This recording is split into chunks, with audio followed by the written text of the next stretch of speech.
December already.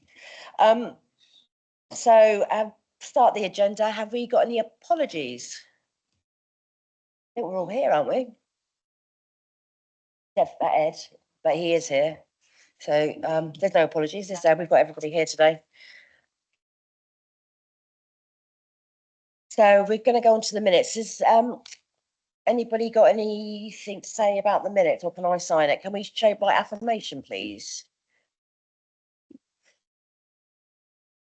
Just run. Is that all right? Yeah. I say something after. What about the minutes? After. After approval. Are you sure? No. Yeah. Come on. So is anybody voting? Has anybody got to say anything? So we're approving that. Yeah. Thank you very much. I will try and sign it with the right pen rather than my Apple pen, because that won't work. Did this wrong last time. Did you just want it on the back, don't you?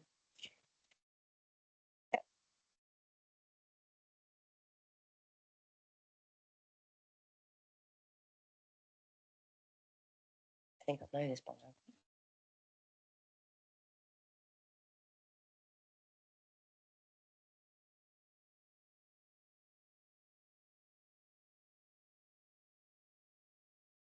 Councillor Blake.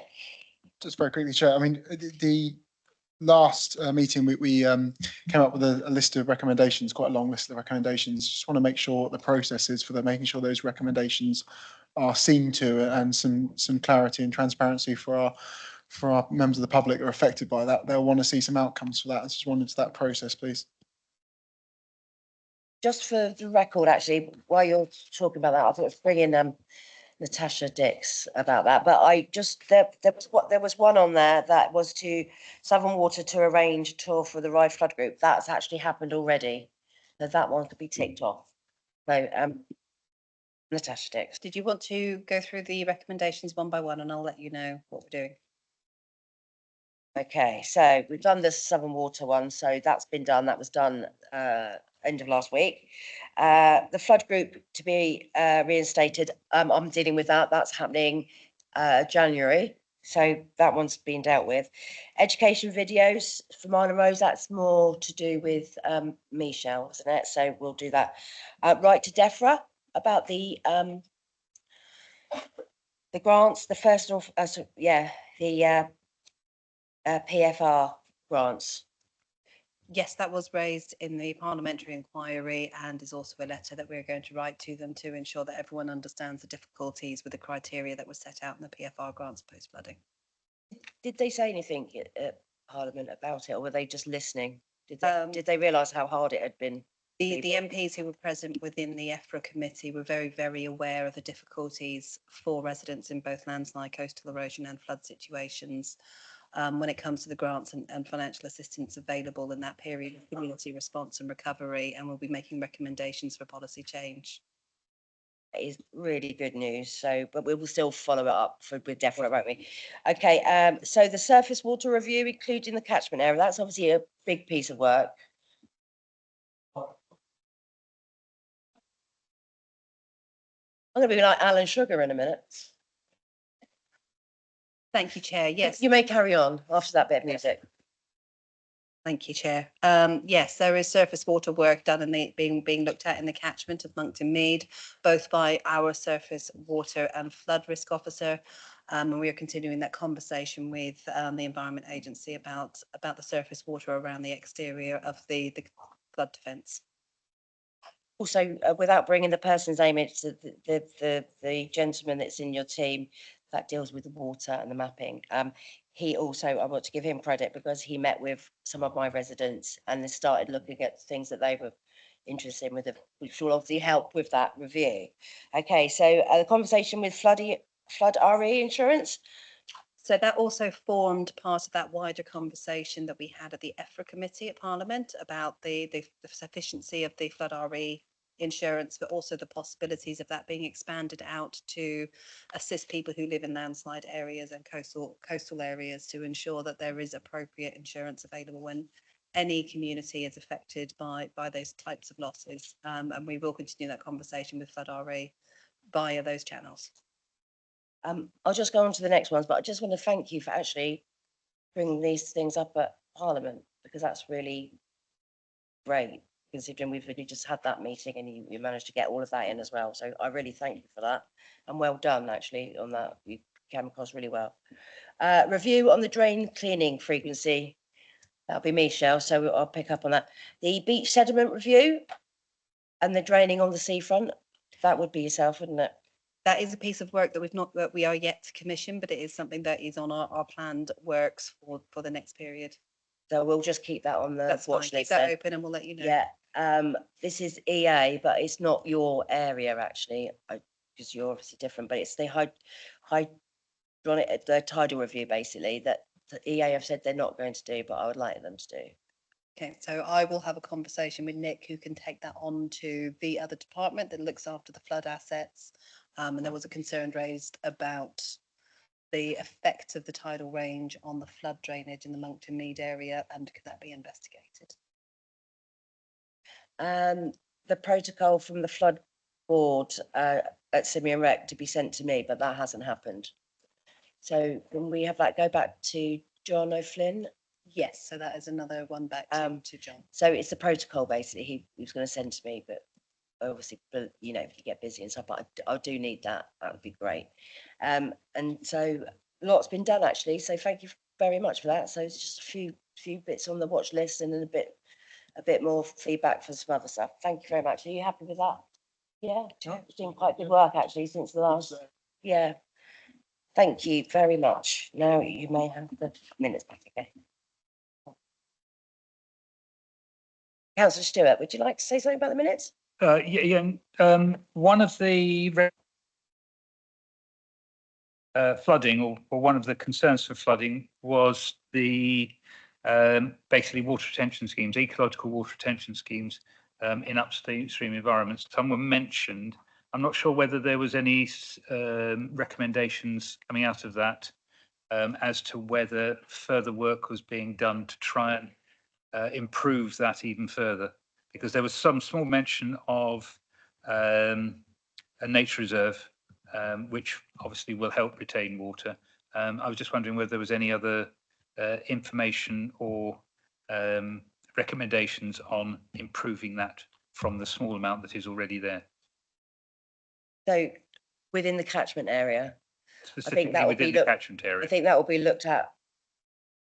Through the chair, yes, as we also agreed within those recommendations, we will be bringing the Section 19 recommendations tracker back to this meeting with all of the different risk management authorities, updates against all of the recommendations from the Section 19 reports for all flooding since 2014 in January to this committee. So you'll be able to see all of the actions that have taken place, those that have not, and the justifications why not, and what future plans action is in place for the surface water particularly, and that review upstream. Through you, Chair.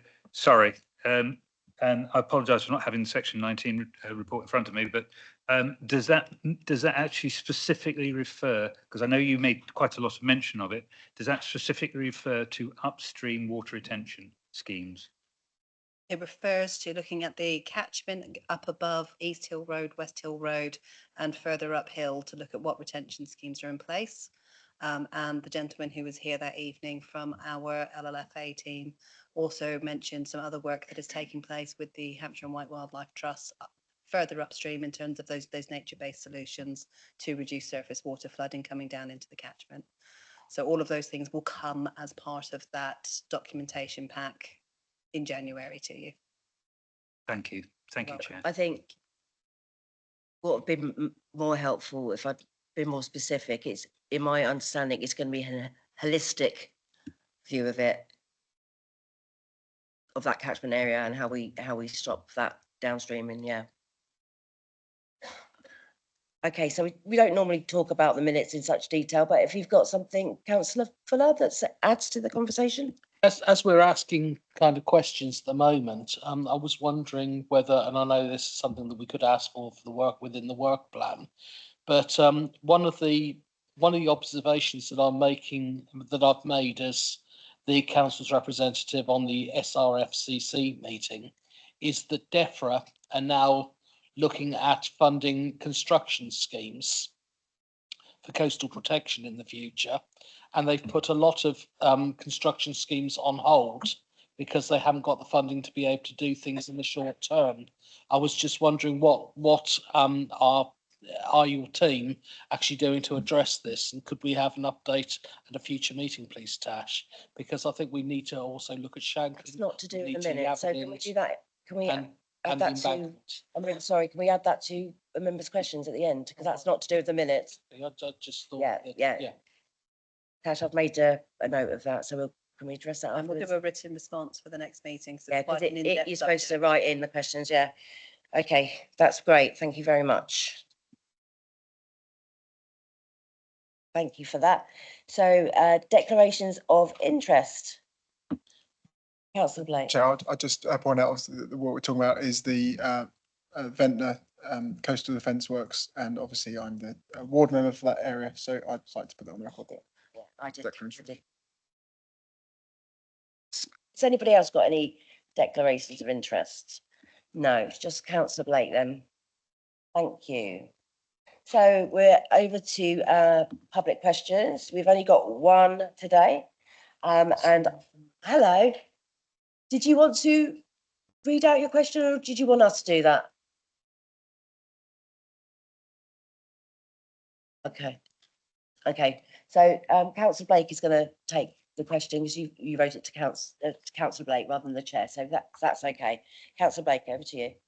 Thank you, Chair, and thank you for Lisa for coming today. So Lisa, just a little context, Lisa and I met at a local event and wanted to sort of raise awareness of the scheme that she's a part of. So the questions to that effect. So the question from Lisa Beanie is, the Isle of Wight is facing ongoing challenges around fuel poverty, rising energy costs and grid constraints that limit the growth of local renewable energy. Green Isle of Wight CIC, working in partnership with the Centre of Energy Equality, has secured National Energy Redress Scheme funding to deliver the first of its kind community-owned social virtual power plant for the island. Acronym SVPP. SVPP will install 1 megawatt of distributed battery storage across 200 homes, schools and small businesses, prioritising fuel poor and energy vulnerable residents.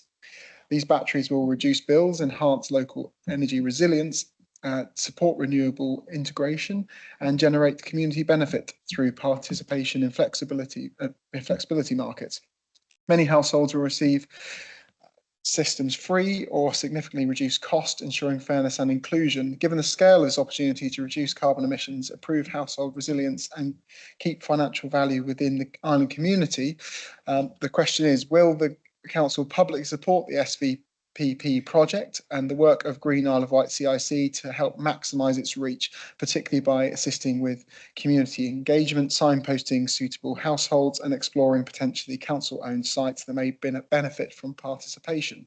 Such support from local authority would help ensure the island fully benefits from this nationally significant project and that the most vulnerable households are effectively reached. I've attached, there's an attached document which also was distributed to members of this committee, which we have all seen. So in response to that, this committee recognises, I think it's fair to say, that the importance of tackling fuel poverty and rising energy costs and supporting renewable energy integration on the Isle of Wight. We welcome innovative and community-led projects such as the SVPP, which aim to improve household resilience and deliver social benefits.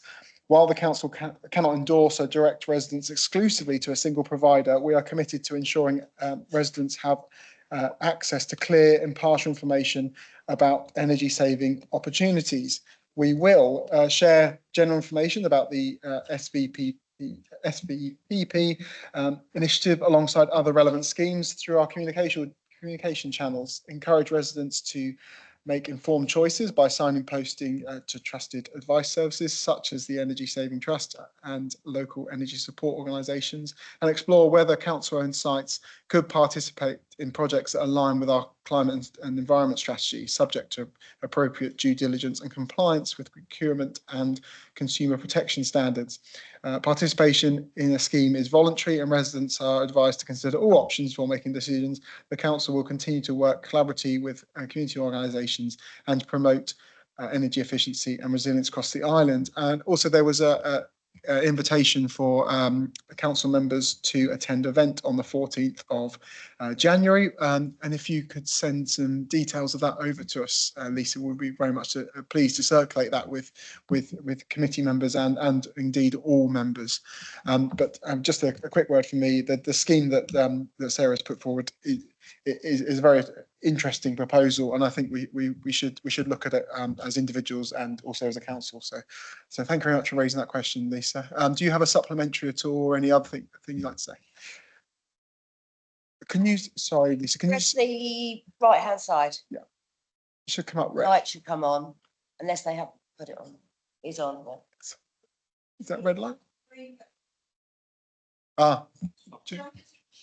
I'm afraid we have to record it on the thing. If you wait a couple of seconds, it should turn red, I believe.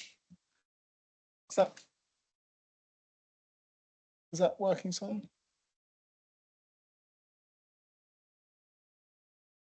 Try again, Lisa. No. No. Somebody's coming up. Do It's only apologise. because people online can't hear you. That's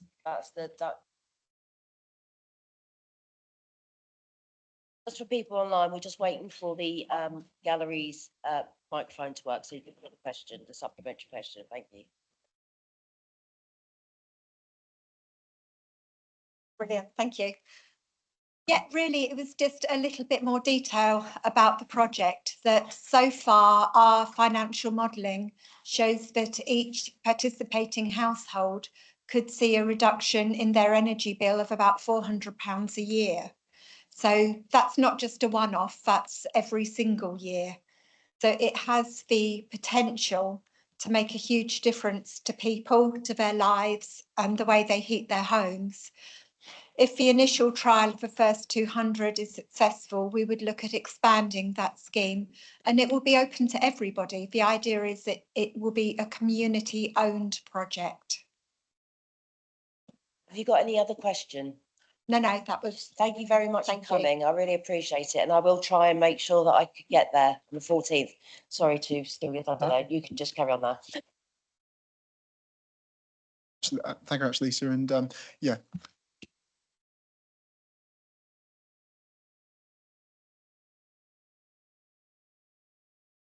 Okay, so thank you for that question. I think she's gone now. Anyway, so we're going to go on to our scrutiny part of the meeting. So that is for the EA Ventnor Coastal Flood Defence work to date.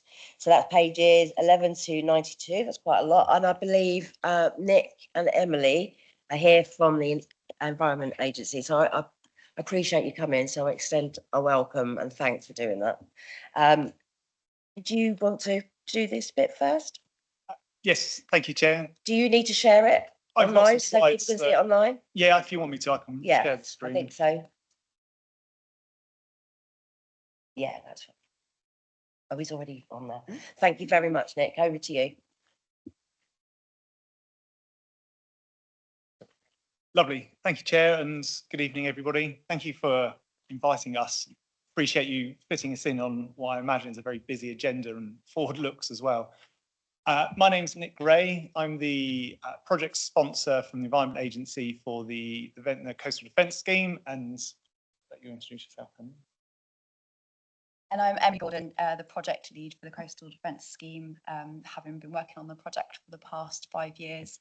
And just to highlight that this is a partnership project with the Isle of Wight Council. So it's the Environment Agency that are leading the delivery, but we're working for and on behalf of the council. I'm very mindful. We have a few slides to get through, and I want to make space more for your questions. So we'll have a canter through. Emmy's going to lead the first few slides to give some context as to why this scheme is needed, and I'll take you through the practicalities and specifics of the project. Okay. So you may recognise this slide because it's been shown on previous committee meetings. It's the Isle of Wight Council's Landside Risk Management Strategy. And you can see under reduced known flood risks, which probably correctly should be reduced known risks. You can see the Environment Agency and Isle of Wight Council there with responsibilities regarding flood and coastal erosion risk management.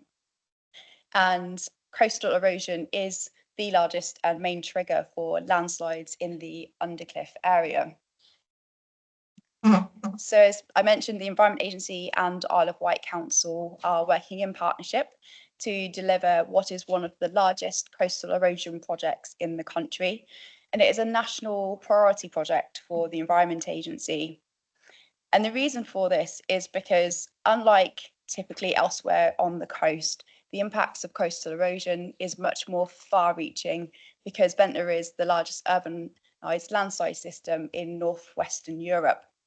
So the impacts of coastal erosion could extend 500 metres inland and impact the whole of the town, which is why there is over 2,800 properties at risk and over 500 businesses.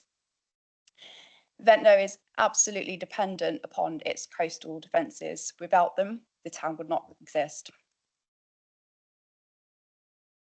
Having said that, the coastal defences, predominantly built in the 60s and 80s with a little bit more in the 90s, they are ageing and coming towards the end of their life.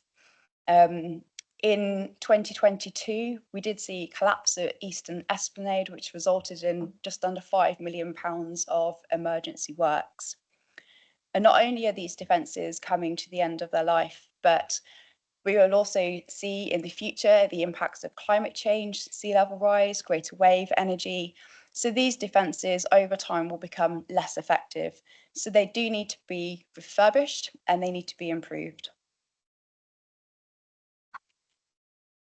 So what are we looking to do? We have been looking at all of the defences between Steep Hill Cove in the east, in the west, over to Monks Bay in the east, so Bonchurch End. We are looking to refurbish all of the existing coastal defences in the area.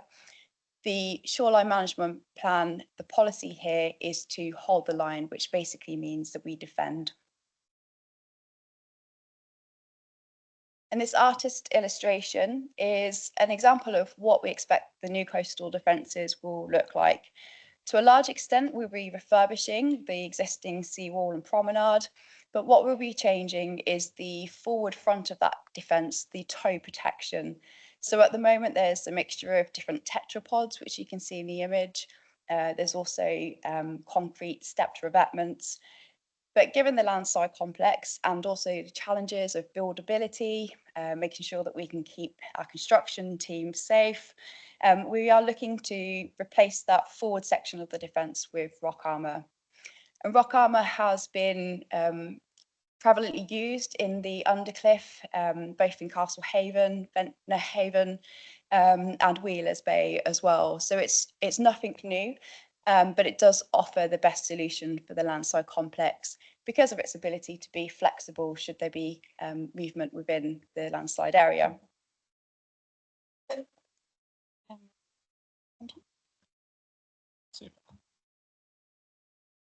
Splendid. So for any attracting of government funds for coastal projects, we have to follow Treasury 5-case business model. So this is a gated process to ensure investment is proportionate to the phase you're at.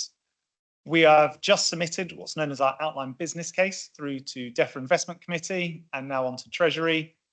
These slides are a similar one I presented to them, and it'll take you through the 5 chapters of the business case just with some of the salient points just to bring you up with some context.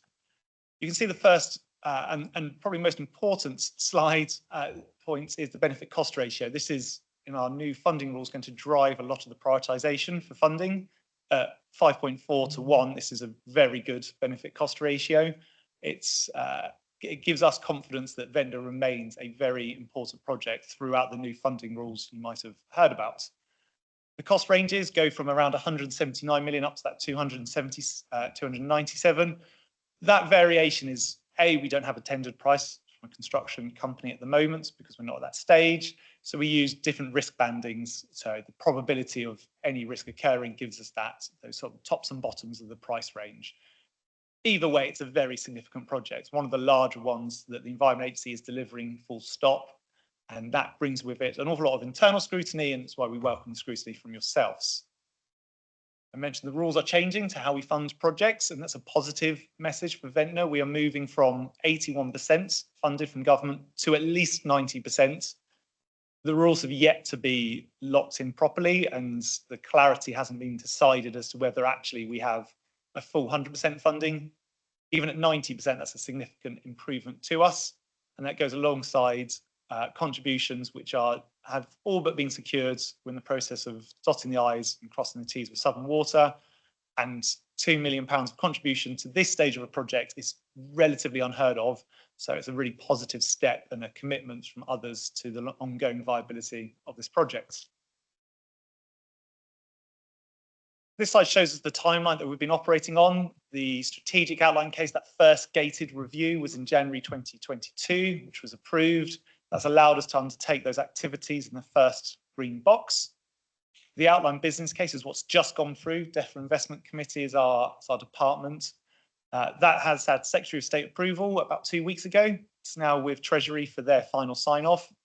That unlocks the funding for us to undertake those activities. I've pulled out 4. You could be assured there are about 1,000 rows in the programme to deliver this, but those are the 4 of the more pertinent ones. And you can see they will be coming to you for planning permission as part of this process too. All things expected, we'll have finalised our full business case in 2028 and be on site 2029, where we'll be importing 360,000 tonnes of rock, probably a large chunk of the Norwegian coastline coming towards Ventnor. A commercial case, we're working through this now as we speak. It is likely to be open market. That looks like bringing in a full tendering process where everybody and anybody can apply and tender for this project. The Isle of Wight Council's views are essential in shaping this, and we've been lucky enough to have Natasha and her team's support through this process to ensure that what's important to the council finds its way into our tenders, our scopes, what are the weightings that we define as good. We're also very lucky to have Southsea across the ponds, lots of good lessons from them, as well as a handful of other major projects around the country.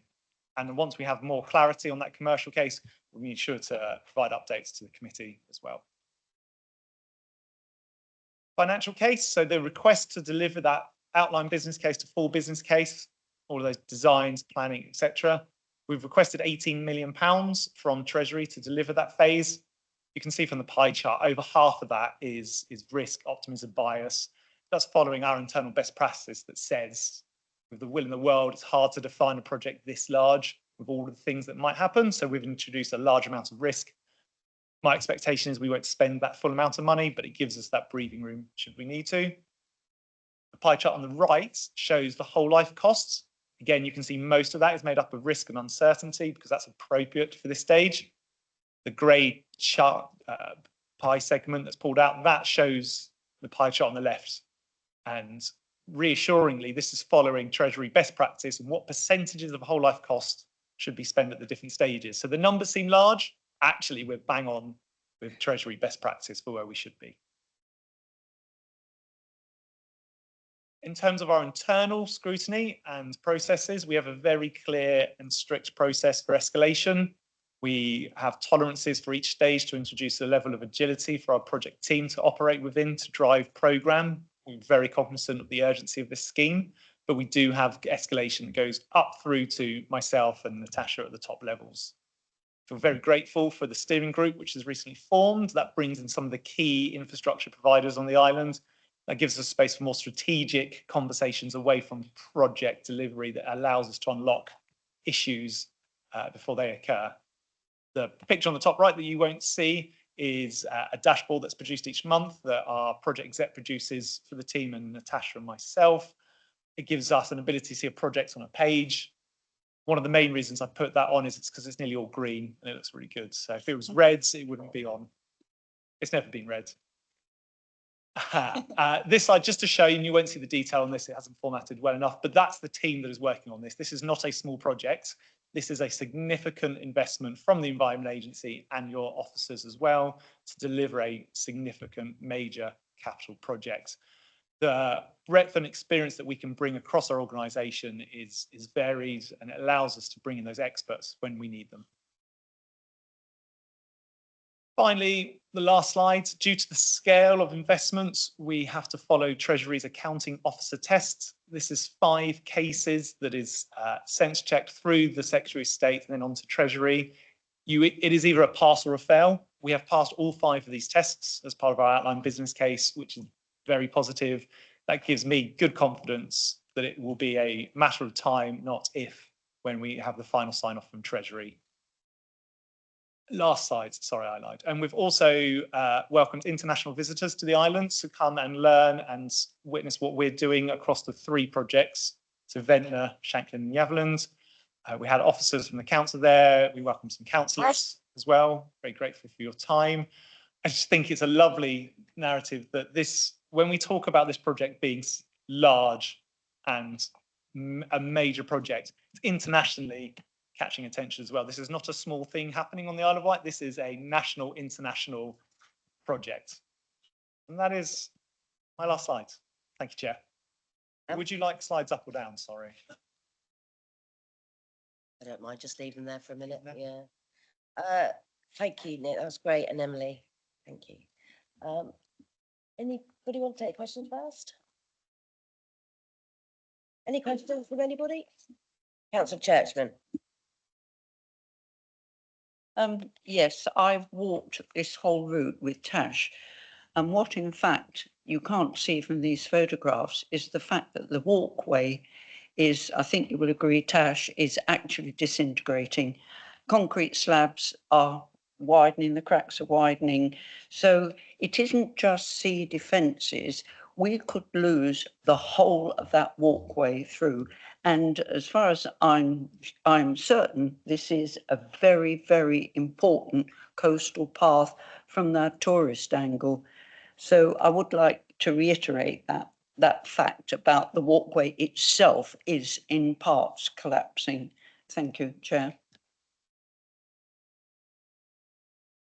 Would you like Nick to come in on that one? Yeah, thank you, Chair. Absolutely, Councillor. When we undertook our ground investigation, so the physical testing, those what we call voids under the promenade were prevalent and expansive to the point where it became nearly impossible for us to undertake our works due to the weight of the machines driving on the promenade. We had to actually utilise Natasha's project on the other side of some of those voids to work for us that way, as we weren't able to access them. So very much noted, very much a difficult working constraint.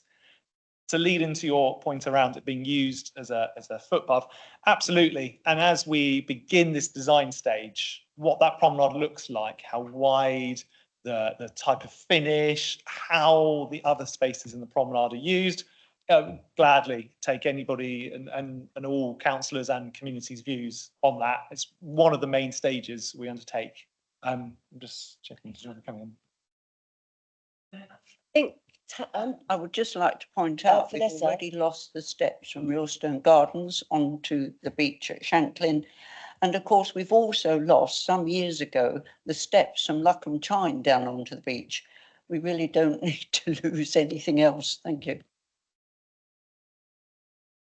Natasha, did you want to say something about the promenade? I was just going to, Yeah. yes, if you don't mind. Thank you, Chair. But also in respect to the steps that we have lost at Luckham and Ralston Gardens, it is sad that those steps have been lost in that area, which is not an area of active intervention, sadly. And there are areas that we are unable to invest in, which is very sad around the coastline. But the promenade across the frontage of Ventnor is not just important for tourism, and we have to remember it's also incredibly important to the local community. It is the only flat walk that is 2.8 miles long in the entire area. And for many people, it is their only access to any kind of health and well-being and exercise because it is that only flat walk. So we are very, very acutely aware, not only from that tourism perspective, but also from the local community health and well-being perspective, that we need to preserve this as an accessible, safe space for people to be able to exercise, walk and enjoy as part of their lifestyle within the community.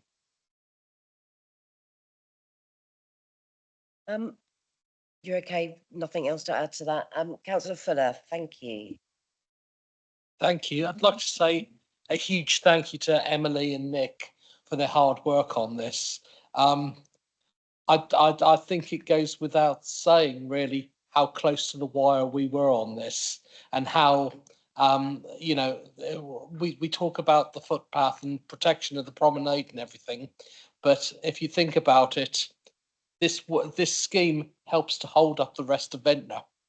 You know, it is a huge amount of properties that is depending on getting this scheme right.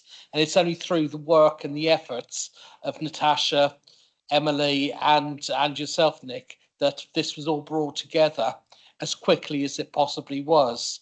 You know, I think a lot of people, residents out there complain about the Isle of Wight Council, but if they knew what was going on behind the scenes when we were trying to make sure that this scheme was put in place. And you know, I know when I was cabinet member at the time, you know, you do a whole chunk of work and then you would find another void further along the promenade. And, you know, I think Tash probably had kittens several times over because, you know, she would sort of like say to me, got some bad news, Paul, there's another hole that's appeared. And just We got a question.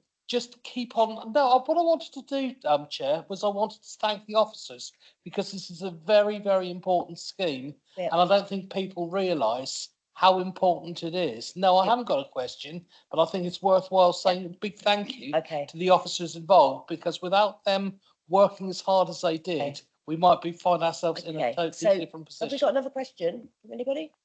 Ed, would you like to come in? If no one else has got questions, I have several million. But Councillor Stewart, did you have any more questions?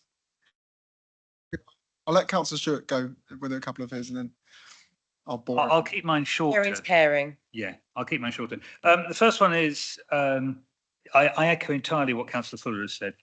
This is a very impressive scheme. As part of that scheme, you obviously have environmental constraints.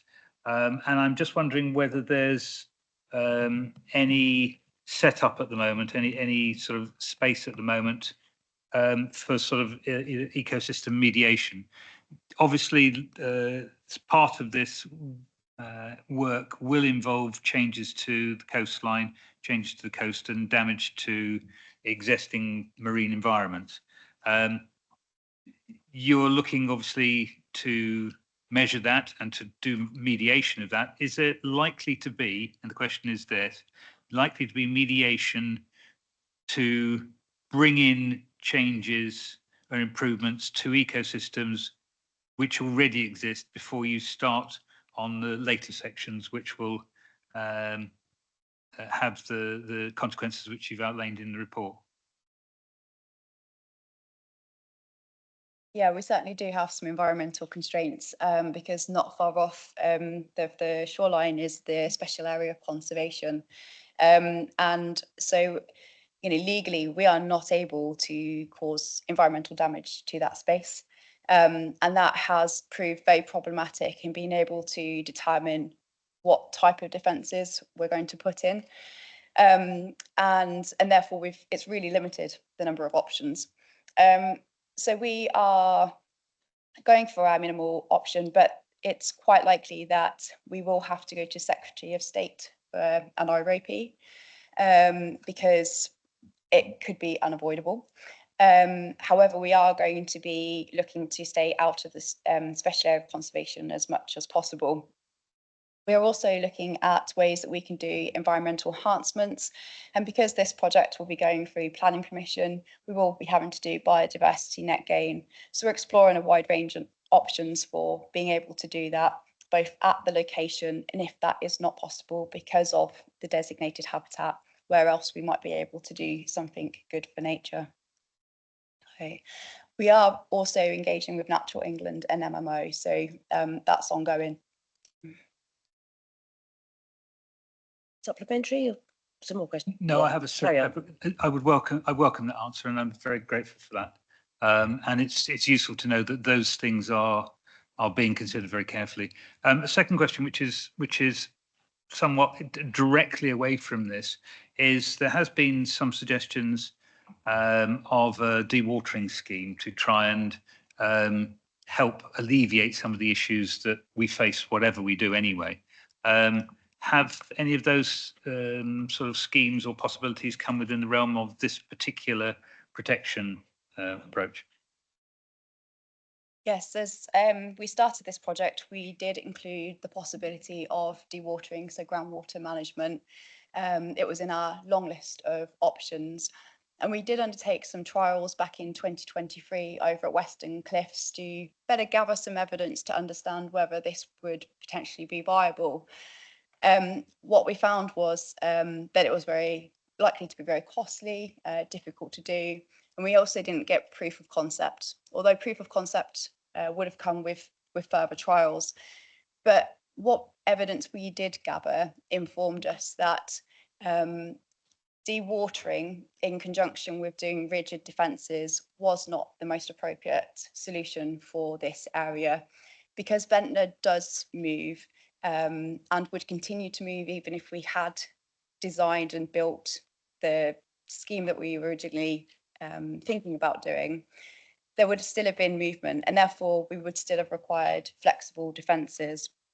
So yeah, we have got to a position where, for the purpose of protecting Ventnor from its coastal erosion risk, dewatering is not a part of the coastal defence scheme. It's too expensive to do. We had to follow a cost-effective appraisal for this scheme, and the most cost-effective, as well as other very viable reasons why, the best solution for Ventnor is to install rock armour.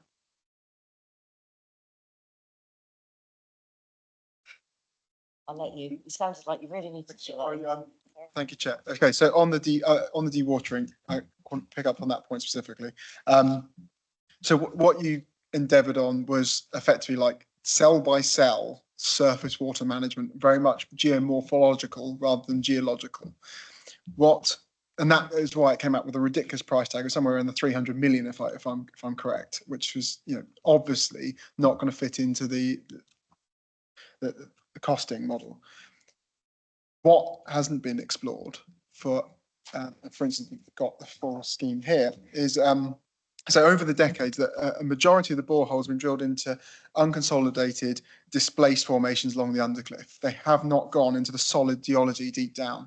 And that is where the key difference is. This is surface water and geomorphological movement is one issue. However, the greater issue we have, which is a far more effective, major issue in the coastal erosion in terms of pushing Ventnor southward, literally, is the deep water and the aquifer management.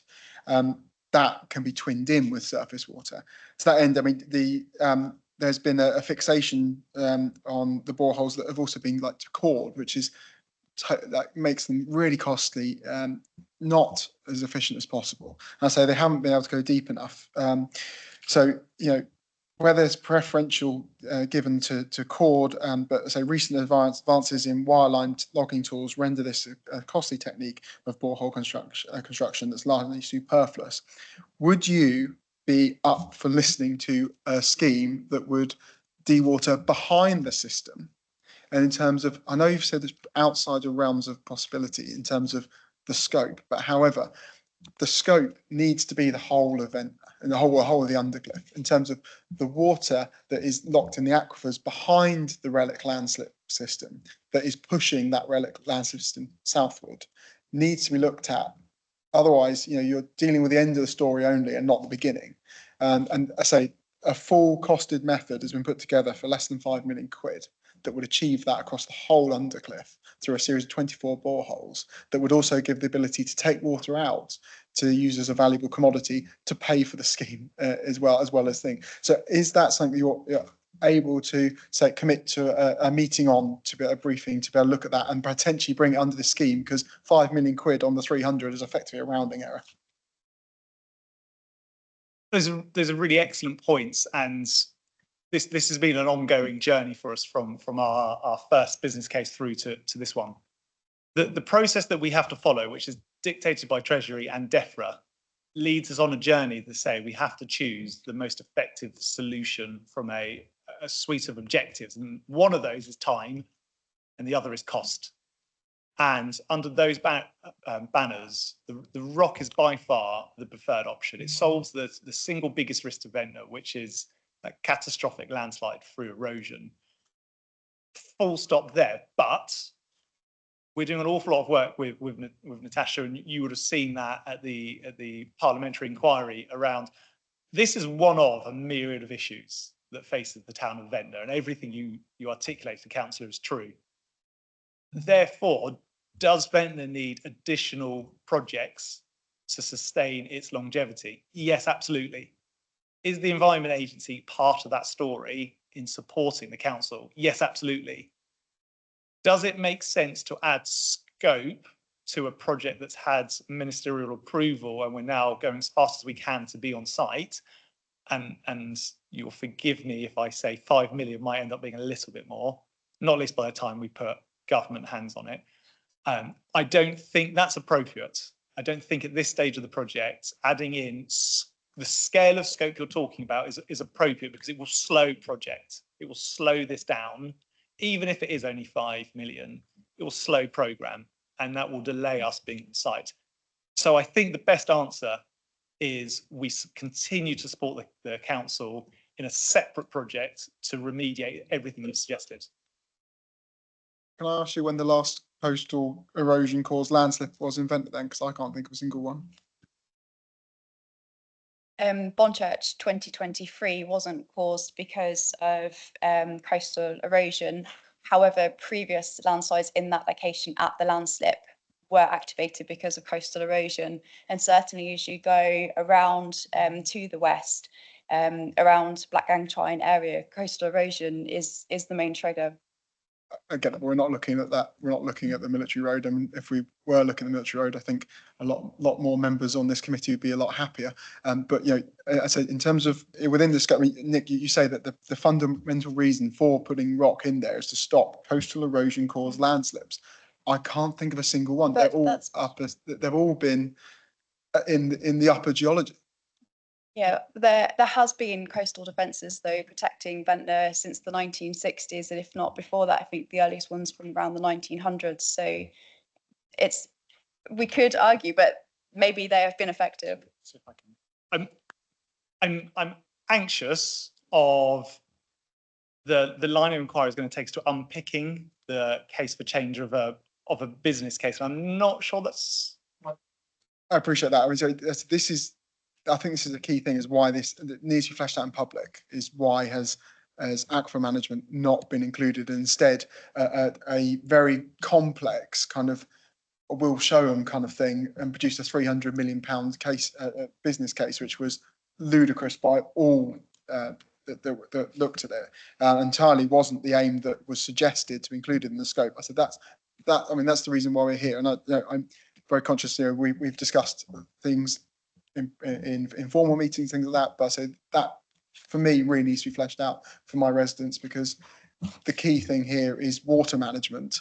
And you know, I entirely agree we need a bit of coastal protection. But I say if you're using the phrase that coastal erosions cause landslips is the main reason for doing this, I said, Emily, I go back even 200, 300 years. There's no evidence of a coastal erosion cause landslip. But I'll move on to other things. I mean, the protection schemes that are around the island that Councillor Stewart alluded to as well. Is there any way we can reverse some of those things? Because they were put in on very weak foundations, claiming there was biodiversity there that isn't there. Things like coral reefs and things which just aren't there, seagrass beds which just aren't there. Is there any way we can present evidence to counteract some of those? Because at the moment, what we're doing is we're looking to protect a limpet and not at the sake of 8,000 people. When we could, I mean, this scheme is going to take 9 years to complete, and it could be achieved a hell of a lot sooner if there was more relaxation on basically going back to the way that it was done back in the 80s, and that didn't destroy the local biosphere at all.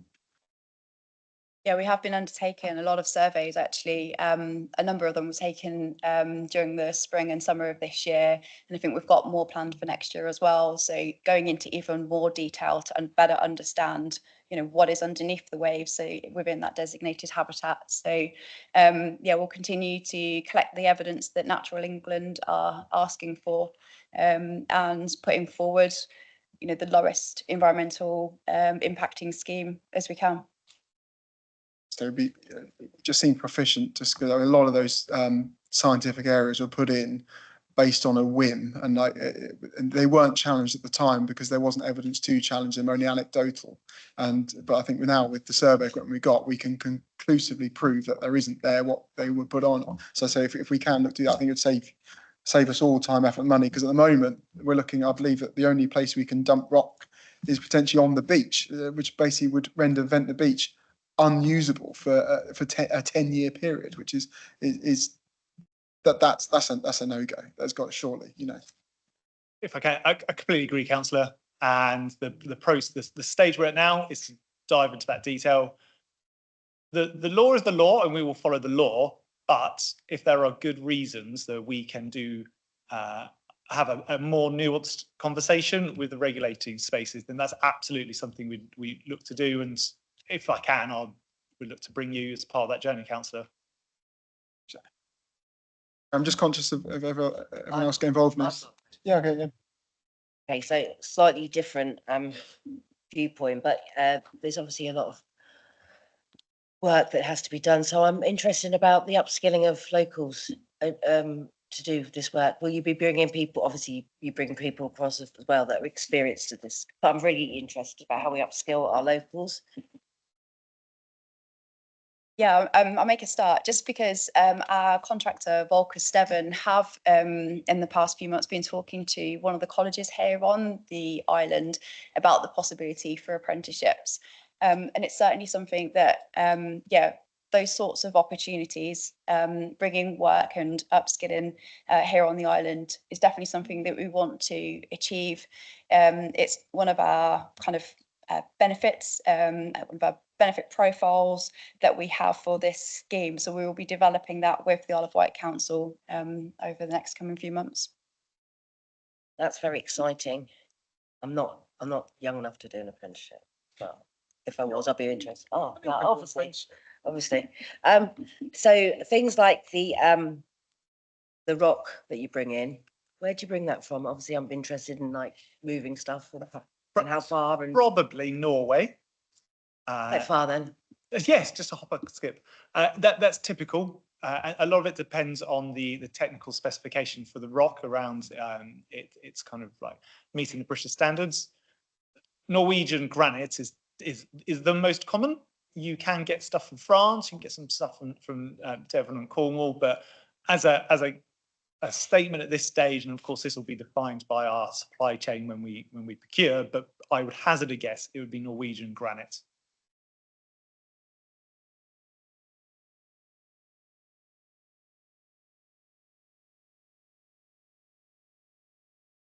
Also, I think because there'd be a lot of interruption, etc. Will there be anything to compensate any businesses that are affected? Yes, it's absolutely an essential part of that, and this is a wonderful opportunity to start that conversation now. Is good financial records for previous years, and that will be part of the journey Emily and her team will be doing over the coming years, is to engage those businesses to ensure that we've got good records. Typically what we do is appoint an external sort of conveyancing firm to come and support that conversation, so it's done independently and it just becomes a very clear process. But yes, impacts to businesses is something we are mindful of, and you noted from the business case the length of time for construction. Our expectation is, taking on Councillor Blake's points, and just when we get on to delivering, we're working very hard to bring that timeline right down. It saves significant savings across the board if we can do so. I think that's really important that we take that journey with people and also recognise that they do need to be looked after. Councillor Blake. Yeah, thank you. I wanted to pick up onto the socio-economic side of things, and of course, you can compensate people for loss of business. I would say that the last few years in Ventnor have been severely affected. In fact, this is the 6th year in a row we've had a major road closed over a winter. So in terms of normal business, you have to go back some way. So I don't know. It'd be interesting how that's calculated. But of course, not everything is financial in terms of if visitors are used to not coming to an area because it's been closed off, that remains, and you could end up with severe blight if there's not mitigation put in around that. And I'd obviously be conscious to ask for things like a liaison with local stakeholder groups between you guys. And I'll put it as we had it as a recommendation if we could set up a local stakeholders group to be able to liaise with you and discuss how the project will affect the whole local area. But I also note that you've got provision for a number of officers to be permanently posted to the project and to be based here on the island. Is it possible for them to be placed in a easily accessible place, like take over a shop in town maybe, and so that the community can have easy access to ask questions about what's going on? I think there's two parts to that question. If we talk about staff and who and what organisation, the principles of this partnership with the council from the very start was, let's get the best athlete to do the best bits. There are some things in major project delivery that we do very, very well. There's an awful lot around place and location that you do very well, and the work we've done with Natasha and her team today is living that in its fullest extent. As we now move into the next major phase where things have escalated in scope and price, we are having conversations live with your officers around what does the resourcing of the council's officers to support this project look like, and who is best placed to do what. So that's a live conversation that's currently at the moment. In answer to your question around can they be based locally in terms of visible, I think it's so important. Absolutely. I think my full expectation is there should be a Ventnor Coastal Erosion Project presence in Ventnor for a period of the time each week. It's so important. I see that on the other major projects that I'm sponsoring. So yes, I think I agree wholeheartedly with you, Councillor. Thank you. I've made note of that. That's great. Councillor Sher. Actually, I've been thinking about this, and it's a direct follow-on from what's just been discussed.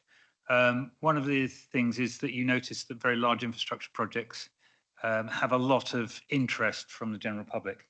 And what we're looking at is, one of the biggest around, and it's coastal, and it has all of the other sort of points to it. Is there any sort of possibilities around sort of visitor centre, specific visitor centre, or conducted tours of the site? Because if you use it as an attraction in its own right, you will actually end up with quite a few people being, wishing to be here. And if I can give as evidence, what we've noticed is there's quite a lot of ex-geologists down on the island because it's such an interesting place to be. Again, I couldn't agree more, Councillor. Yes, absolutely. Our ambition is to have that presence. We see the South Sea, the Portsmouth Coastal Major Project. They have exactly what you were suggesting. Part of my role is to support that project, so I spend a lot of time there. I would be really disappointed if we can't echo something similar for Ventnor as well. And I think, again, I go back to my point. I think that's best led from the council. You tell us what that looks like. It's not really, I don't think we would be well placed to articulate that. I think your officers and yourselves, if you shape that for us, then I think that's absolutely something a project of this size should be doing. Thank you. That's wonderful. I'm just going to go. I know you probably. I'll go around the room. Councillor Bacon, have you got any questions? You're quite happy with what you've had. Councillor Cameron, would you like? No, you're okay. Yeah, good. Councillor Churchman, anything else? Paul? There. Ian?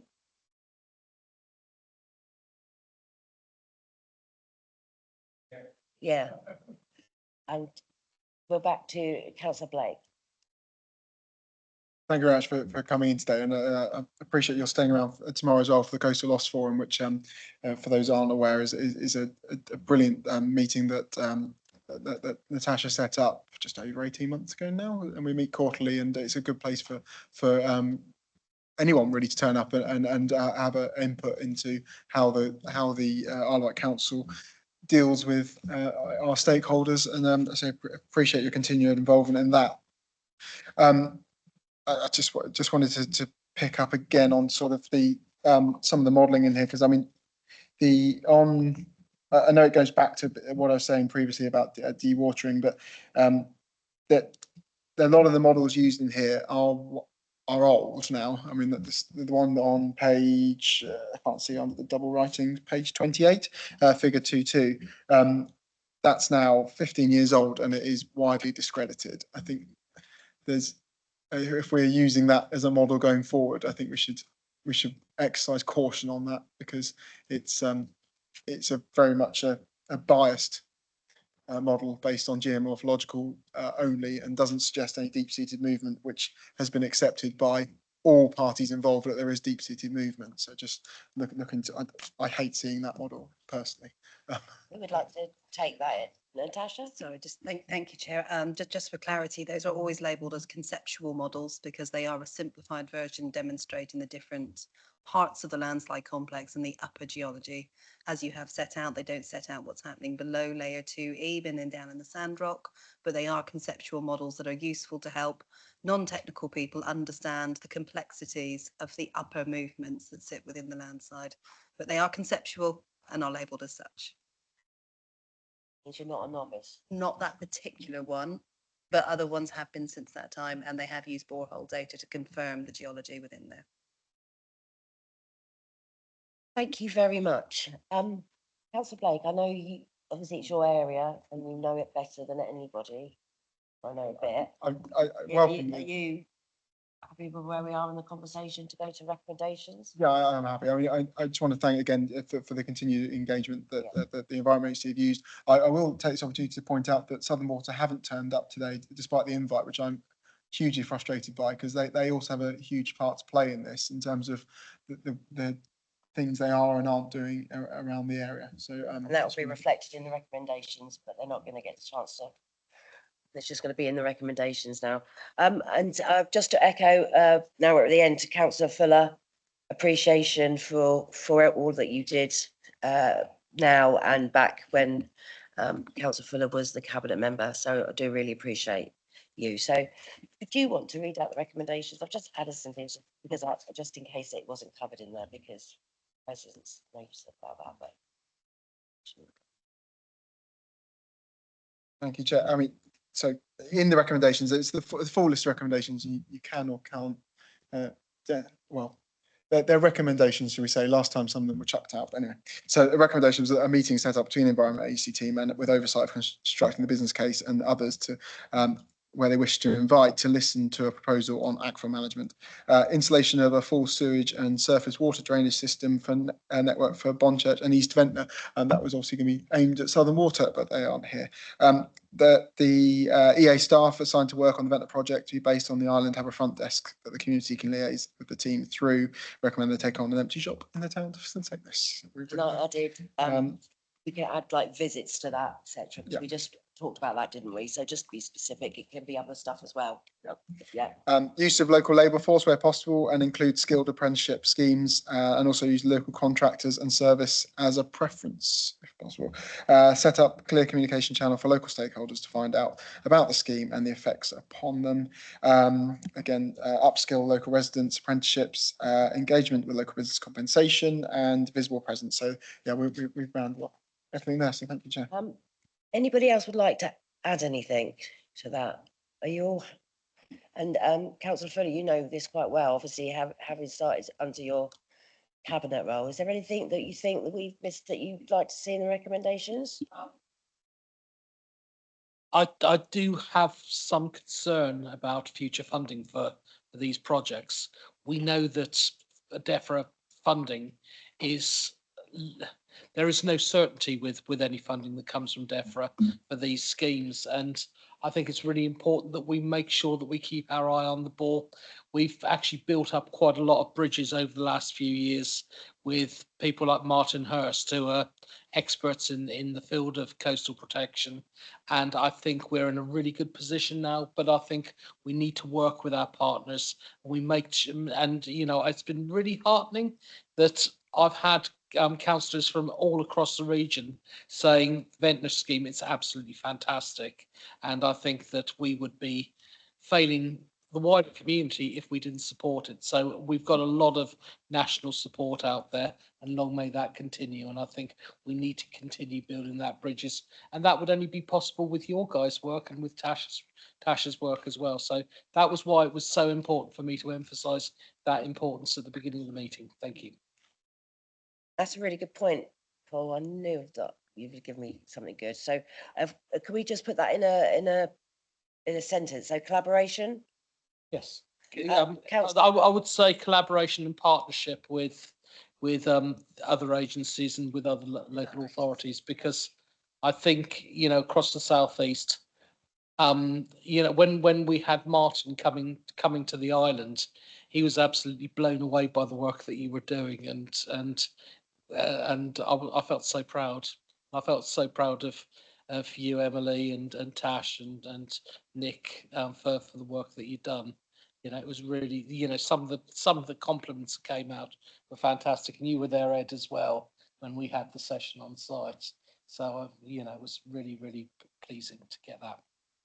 Councillor Mosdale.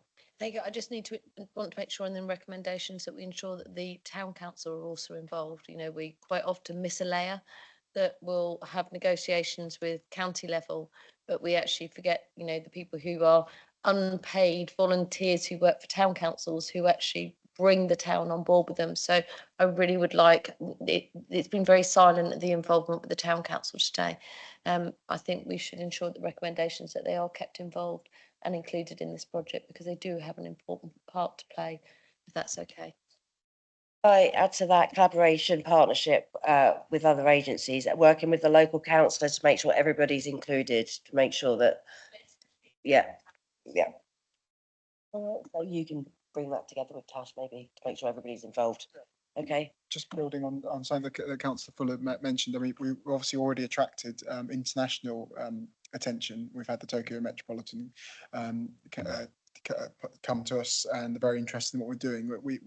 There could be a way of monetising that a bit more and bringing some extra benefit from the scheme. So keeping our eyes open to opportunities from international.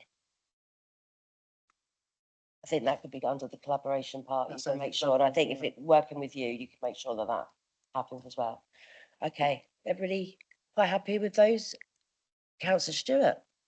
Can I just add what we were talking about, which follows on from what you were saying, which is a consideration of a public outreach set up in a similar manner to what they have at Southsea, basically as a visitor attraction. Yep. That's fine. Okay. I'm sorry, everybody online. I just said because I forgot to put the microphone on. That we're going to make sure that visible presence, so shop, visitor attraction, so everybody can get to see what's going on and be on the journey. But that will we work with Natasha Dix to make sure it's the right thing for the people of Ventnor as well. Yeah. Okay, so I thank everybody for that. So I'll pass those recommendations on. We'll ratify them at the next meeting, but hopefully as Tash started working on mine so quickly, we can do some of those, get some of those things done. Thank you very much for your coming. And I'm sorry not to see Southern Water here, but hopefully they'll be here next time. I appreciate that. You don't need to stay for the rest of the meeting.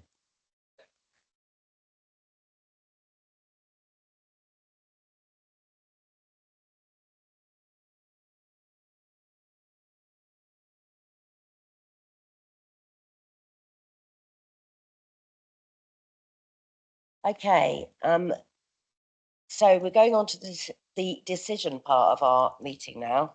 So the first one is to look at the local nature recovery strategy delivery plan, pages 93 to 102. So I'll pass that over to Natasha Dix.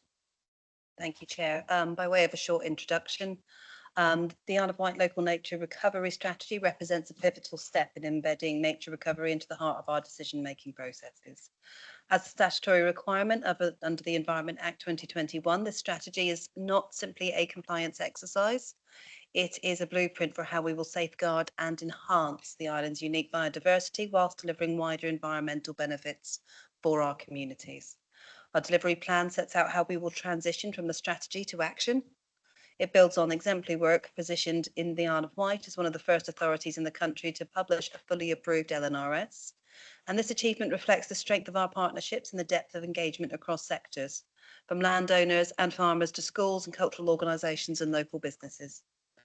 Moving forward, our focus is on implementation, conveying stakeholders, aligning investment and embedding LNRS priorities across planning, infrastructure and service delivery. This is about creating a resilient natural environment that underpins the economic prosperity, supports climate adaptation and enhances well-being for current and future generations. Delivery plan is ambitious, but is grounded in collaboration and evidence, and it provides the framework for monitoring progress, reporting outcomes and ensuring accountability, hoping that together we can make nature recovery a defining feature of the island's future. So, Councillor Ward, close your ears. I went to the emergency briefing for the climate crisis last week, which was incredibly interesting. And they talked about how important nature is, not only for that, for mental well-being, etc. So it's a great piece of work. So anybody got any questions? Are you going to ask what the biosphere is? Are you going to ask what the biosphere is? Councillor Ward. Actually, I do want to ask a question about the biosphere. We've obviously got that awarded to us, and then we get a workload that goes with it. Do we get funding for that from the Environment Agency? No, it's a UNESCO award, not an Environment Agency award. right. No, it is a badge of honour for where we already Yeah, are as a sustainable community. And work plans that sit with that are developed by places like Natural Landscapes, the MMCA, MMO, all the different bodies that look after and maintain and steward our landscapes, but also our culture, our scientific research and our sustainable development. So it is not just, the biosphere is not just about ecology, and it's not about just plants and animals. It is about that sustainable relationship and growth. Yeah. As an area where we have our towns, our cities, our culture, our heritage, and the natural environment working in harmony with one another.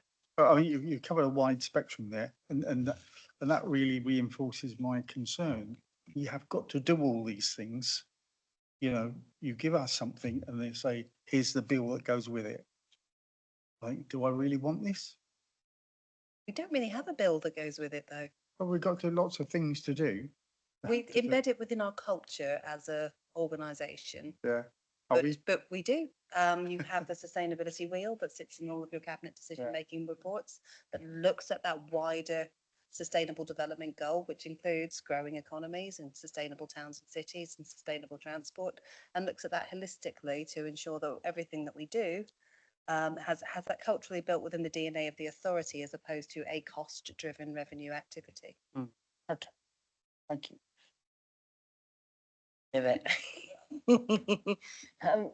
Councillor Fuller, I'm really sorry, I didn't see who actually put their hand up first.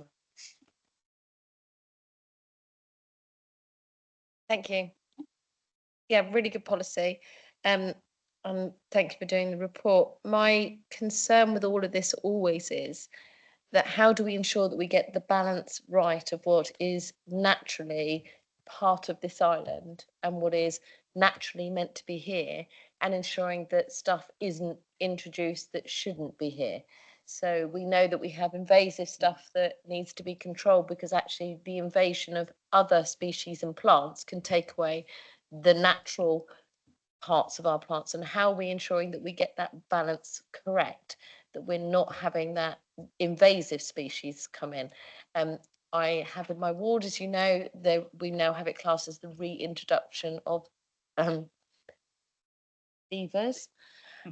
But as far as I'm concerned, they were never natural to the island. You know, they've never been here before. It's not a reintroduction, it's an introduction. But we also have plants that come over here, clearly dropped by birds and stuff like that, that are taking over a lot of the riverways, etc., within my ward. So I'd be interested to know how we're getting this balance right. Very good question there. How are we? Very excitingly, which some of you may have seen already, through the Island Nature website, which was put together by the consultancy team, a group of fabulous local ecologists on the island, you can access the Isle of Wight local habitat map. And the work that went into developing the LNRS researched all of the species, habitats, and important ecology, both in plant and animal kingdoms, and created an island-wide map that looks across all of those areas and makes recommendations in every single zone for the right kind of planting, habitat introduction and species growth for activities in that area to ensure that we have an evidence-based model to be able to say, I want to build a park over here. I can go look at that map. I can see what the recommendations are. For example, at Apley, you'll have coastal zone areas, you'll have wooded, ancient woodland areas, and it will set out the different habitats, plants, and species that need to be encouraged for that development in that area to fit within the island's ecological environment. Tasha, what was that called again? It's the Island Nature website, and there's a link to it inside the report. And on that is also the link to the Isle of Wight local habitat map. I'd like to. Yeah, For those who are very excited by AI, you can put a link to the map into something like Copilot and ask it to tell you what habitats would go well in a particular area, and it will pull the information out for you a lot more easily. I expect the tree it's done. I do. So in Simeon Reg, which I frequent quite often, there's lots more trees been planted there. I presume that's all part of it, but it's looking really wonderful there actually. We do have with trees, Chair, a 3-year planting plan, and we also have the tree policy that was adopted by this committee earlier this year, which also sets out for every tree lost, we plant 2 more. So we have a tree plan also for forward planting that uses the LNRS for its basis. That's actually really evident in my ward, so thank you for that. Can I just ask something? Go on then. It's only a quickie. So you mentioned ancient woodland, and this goes back to my invasive species and stuff like that. So I don't think we do enough to look after our ancient woodlands on the island at all. And we know that sycamores are known jokingly as the weeds of the woods. You go into many ancient woodlands now, and you might be planting trees, but what we're not doing is actually managing our ancient woodlands to remove things such as laurels that have been, they were never part of ancient woodlands, and sycamores that are just sprouting up everywhere. What are we going to do as part of this to make sure that this ancient woodland is managed, or at least get landowners to manage the ancient woodlands as well? Through the chair. Thank you. Absolutely. That's a very wonderful question.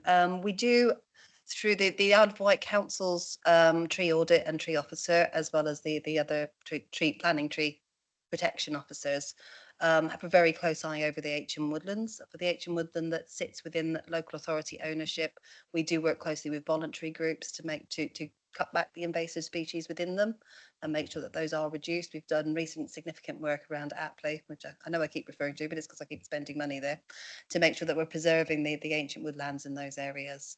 The migration of trees over the last 6,000 years to the Isle of Wight is always a very interesting subject. There weren't any trees here 6,000 years ago. And now we have some wonderful ancient woodlands since that period.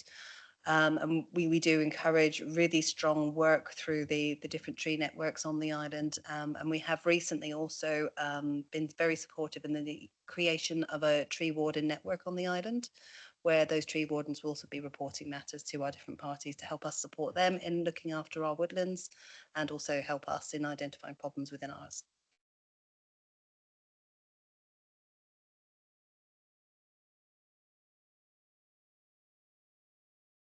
What I'm going to do, Councillor Spink, I will bring you in, but I'll just make sure the committee asks for it and then I'll bring you in, okay? You can be my life coach. Councillor. Thank you. I just wanted to confirm, because I think it's quite important, there are 2 separate issues to the LNRS, which I think most people are aware I fully support. First one is the economic benefit from the changes that the improvements that we're seeing. And I think it's safe to say that sort of ecotourism as a specific issue as a specific area has actually increased. I've not actually seen any figures though, which always worries me. It's a little bit anecdotal at the moment. But can I just confirm what is in the document,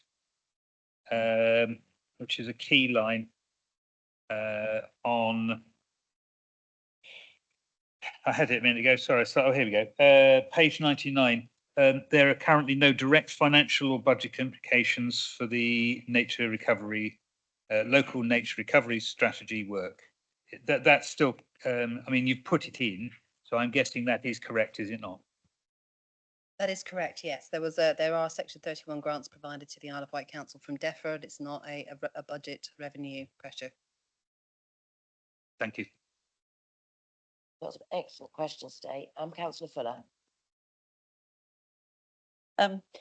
Yes, it's lovely having all these grand schemes.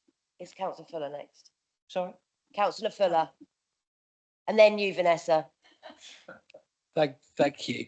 I've got a few questions actually, but I think that the strategy is really, really important. One of the things that makes me very happy is the local habitat map. It did sort of like appear originally under the island planning strategy, the same habitat map showing where all the tree preservation orders are, where the areas of conservation are within the island, and the SSSIs, all the good stuff that we have to shout about is all there. One of the things I wanted to ask, and it's not very clear within the report, is I know it's early days, but what kind of outcomes can we actually achieve from this strategy? What I'd like to do is I'd like to go back to my community and say, we've got this really fantastic local nature recovery strategy. You want to see the paperwork, it's brilliant.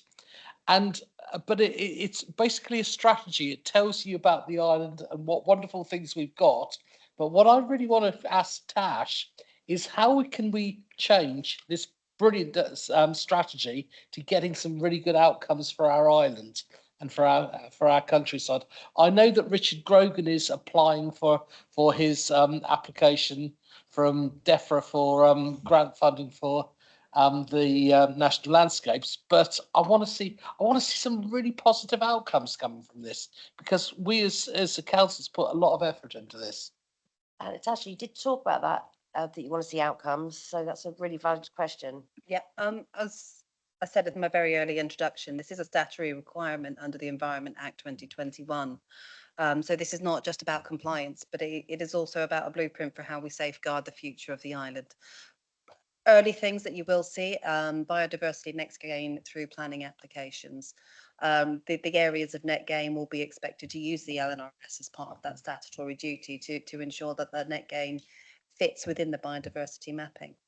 Future procurements for things like the grounds maintenance contract will look at the areas of land that the council owns, look at the LNRS, because we have that duty under the Environment Act for biodiversity.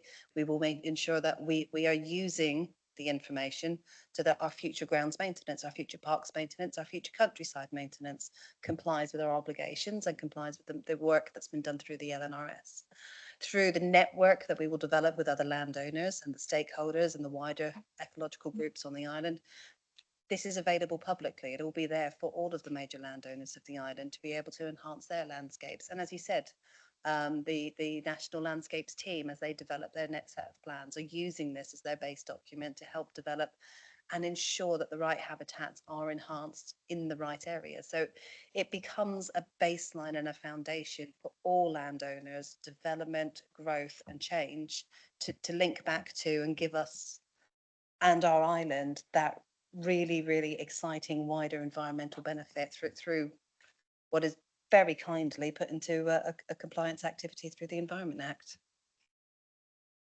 Fantastic. I've got other questions, but I will come back later on. I'll let other people ask questions because I'm sure those questions will be much more relevant than mine. So we'll go round, and if it's something that's not been asked, then you can come back. Yeah. Councillor Churchman, it's your turn now. This is all very grand and they're grand schemes, and I think it's wonderful. However, I think we're missing a trick. What I do in my garden has an enormous impact on the local area. And if I had my way, I would immediately ban all slug pellets. I would immediately ban, which is the weed killer, which is the really devastating one. Sorry? Sorry?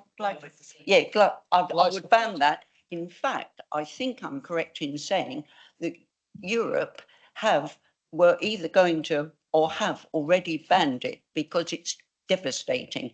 The trouble is, when it rains, it feeds into other areas.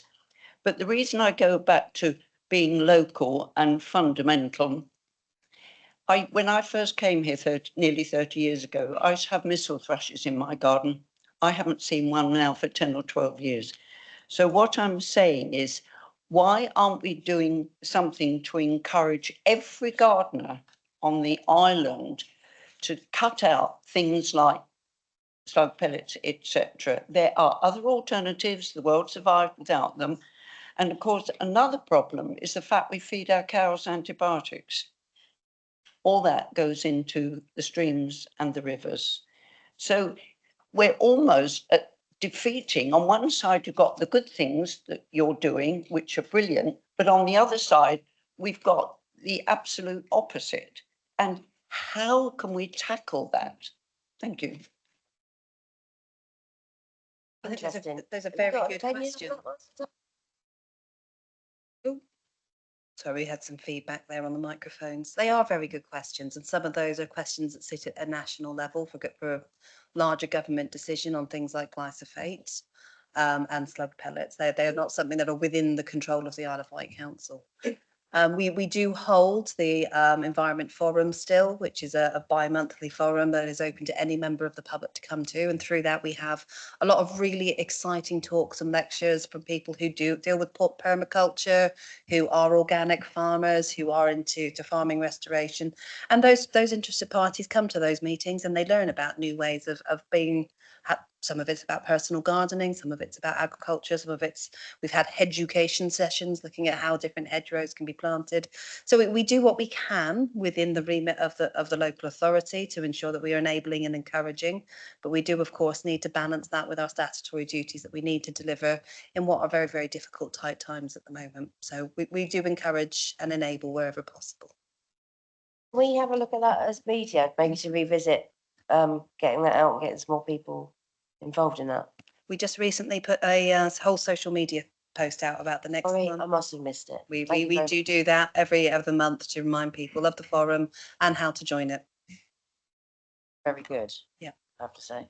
I know a lot about seagrass now. That one. Becca? No? JB? Well, as you've come to me, haven't got any questions. I'm hugely supportive of this. I think it's just worth making a comment that sometimes is forgotten. Nature is a changing, developing thing, and it's best at managing itself rather than being managed.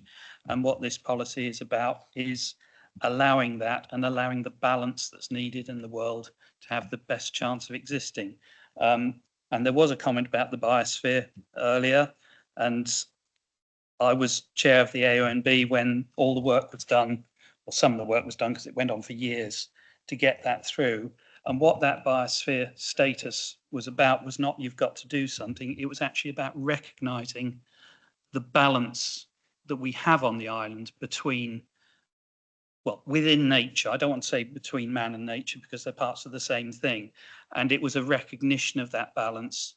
And the fact that this is a very special area. There are only 700, just over 700 areas in the world that have been given that status, and it recognises something very special and very important.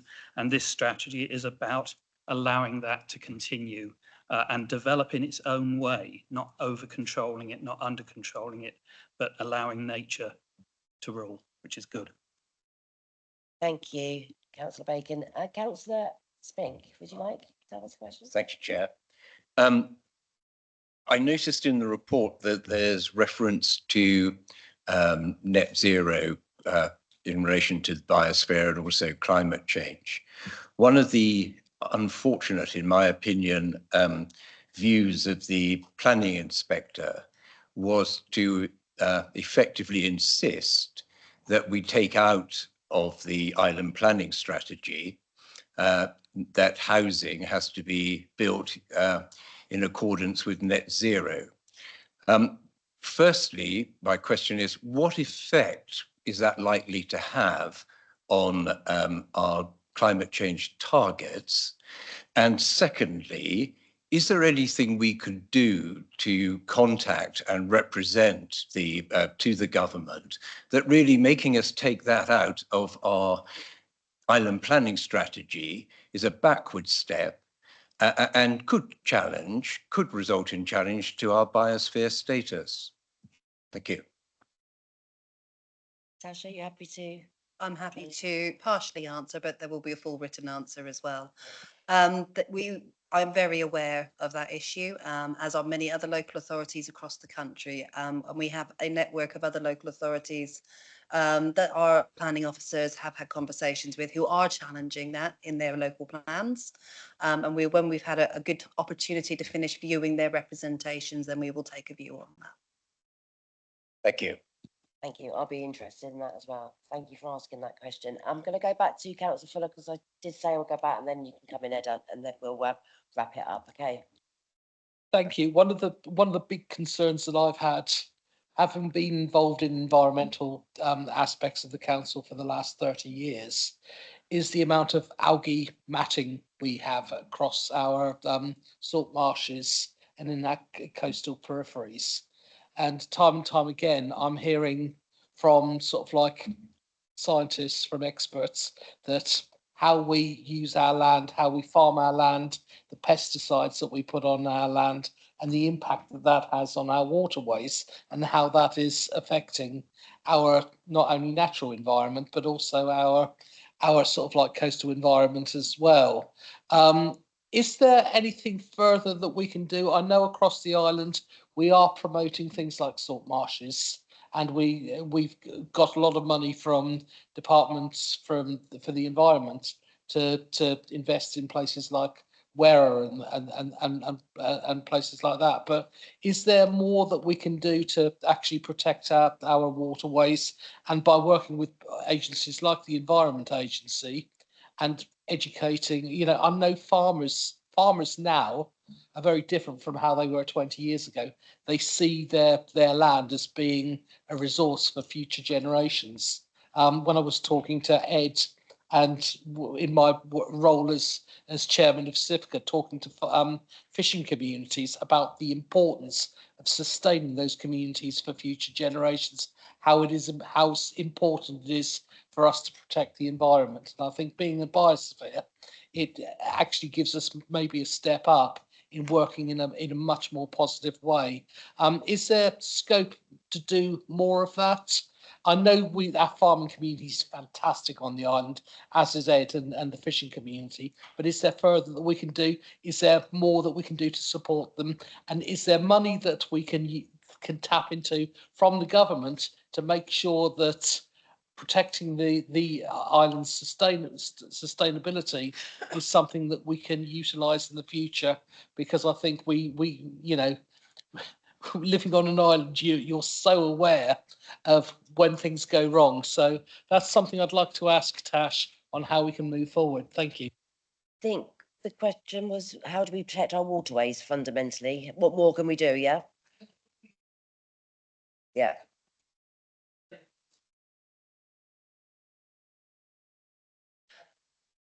That's fine. Thank you, Paul. Thank you, Chair. It's a really exciting question. And it is one of the things that links into many of the conversations that we have, not just about what we can do with our current communities, but also what we're doing with our young community, and as they grow up to look at farming, look at agricultural practices as careers and skills for the future. The future of the island and reducing nitrates going into the water, reducing pesticides going into waterways, is going to really need to look at a lot of the things that Natural Landscape team are working with us on at the moment, such as working with farmers through farming and protective landslide grants. There's farmer clusters and coordination activities with the Young Farmers Club, with the White Rural Hub, and sustainable farming and cultural economic challenges have enabled our Isle of Wight Natural Landscape team to apply for some National Lottery Heritage funding to deliver a programme of nature recovery on the West Wight, which will really focus young farmers and people interested in agriculture through a series of seminars on regenerative farming that will help reduce those practices.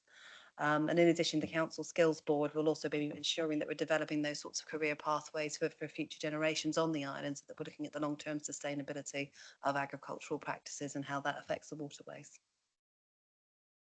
By the way, That before I also came close, up at full council, didn't it, by the youth council about the young farmers and how we keep. Yes, it was Keep them a within- question that yeah. it was also asked by the Youth Council. Yeah, So yeah. we have already pulled together quite a lot of information about how we are supporting before I shut up, change. tomorrow we're saying goodbye to one of our key aquaculturists in the south of England, and he's done some amazing work in Poole Harbour. But aquaculture is something that is huge. We've lost our oysters beds in the Newtown Harbour, but there are so many other things. There are so many opportunities that are coming forward with climate change. Ed, you're the last one for Um, the segment. Picking up Okay. a couple of things that have already been raised. I mean, first of all, on the biosphere. I mean, it's an internationally recognised award, and to be honest, before I joined this council, I never knew we had it, and I think we don't do enough to promote that, because it is a pretty unique thing for us an island to have. And if we're looking to build into our economic strategy, one of the key things we can do immediately is bring in nature tourism in. You know, because we do have some things here that no one else in the country has. You know, if we're looking to compete with Cornwall, that's the sort of thing we ought to be pushing. Again, with climate change and opportunities arising from that, I think also a point that Councillor Bacon raised was nature is ideally best left alone. It does naturally manage. However, once it is managed, it then gets used to being managed. And we see with the oyster fisheries that Councillor Fuller alluded to, that was managed for 2,000 years, and then what they decided that they were going to leave it for a bit and let it recover. However, it allowed a disease to go through it, and that stock now that will never ever be able to return, because you'll never get rid of that disease off the ground. And so we do have to be careful about what we're doing in terms of management, because all of a sudden diverting massively can have huge effects on nature. And so as much as it's brilliant not being managed, equally once it is managed, it grows accustomed to that. And I think climate change building into that is a slow change. However, it is quickening, and we have to make sure that we're as dynamic as climate change as to our legislation, because I mean, I pick on my own experience. Since 2016, sea temperatures are increased by 25%, and that has changed beyond compare the species that we're seeing in our waters. And we're now seeing things like bluefin tuna, which are exclusive to the Mediterranean, but they're now our predominant species off the Isle of Wight by far. So I didn't know that. yeah, so there's a lot of things that the island has changed in the recent years, and we can take opportunities from that, as much as we want to manage things, and we ought to sort of celebrate how the changes are and what we can do to celebrate those. Thank you, everybody. Where's Nessa? Sneak one in. I'm sorry, I don't agree. A managed landscape is what we need within the biosphere. Where I live is just a jungle of get stung or get stabbed. And that is because originally it was managed land, which then returned to the wild. But it hasn't done it any good. And I'm sorry. And we've got knotweed. Yeah. Sorry. So, but yeah, because after all, the UK is virtually what happened 1,000 years ago, when it was all divided off into farmland. Thank you. Okay, so we're going to bring this one. So the recommendation is that the committee note the content of the report and agree that a further update is presented to the committee in March 2026. Oh my God, I'll be a year older then. So noted. Is that okay? That's been really interesting conversation. Thank you very much, everybody. Okay, so on to our stray dog policy. And then even though I'd just like to say we don't actually have a stray dog issue, really. We don't have lots and lots of strays. There's various different issues around it, but that's, for this purposes, this is what it needs to be called. So over to Tash again. Thank you, Chair. So the introduction of this policy is to set out a clear and consistent framework for how we, as a local authority, discharge our statutory responsibilities in relation to stray dogs. It's simply not about compliance again, it is about safeguarding public safety, promoting animal welfare and ensuring that our approach reflects best practice and the expectations of the community. Policy consolidates our duties under the Environmental Protection Act, Animal Welfare Act and associated legislation, providing clarity for residents, officers and partners. It will define how we respond to reports of stray dogs, manage their care and work to reunite them with their owners while maintaining high welfare standards and transparency in all of those processes. Our approach is pragmatic and compassionate, and we recognise the importance of balancing enforcement with support and ensuring that fees and procedures are fair and accessible, and that rehoming is prioritised wherever possible. This policy also strengthens our ability to mitigate risks of legal, operational and reputational by embedding clear procedures and robust monitoring so that everyone is clear what we are doing, why we are doing it, and the order in which it will be done. Adopting this policy is a critical step in maintaining that public confidence that delivering a service that is safe, humane and legally compliant, and reflects our commitment to responsible dog ownership and protecting the well-being of animals as well as residents across the island. In terms of numbers of stray dogs, as I know that is a question that will be asked, between 2021 and 2023, there was only a total of 35 stray dogs reported to the council.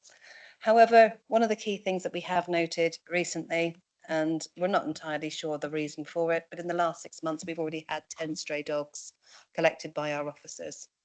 6 were reunited with their owners, 3 were successfully rehomed, and 1 still remains in our care awaiting rehoming.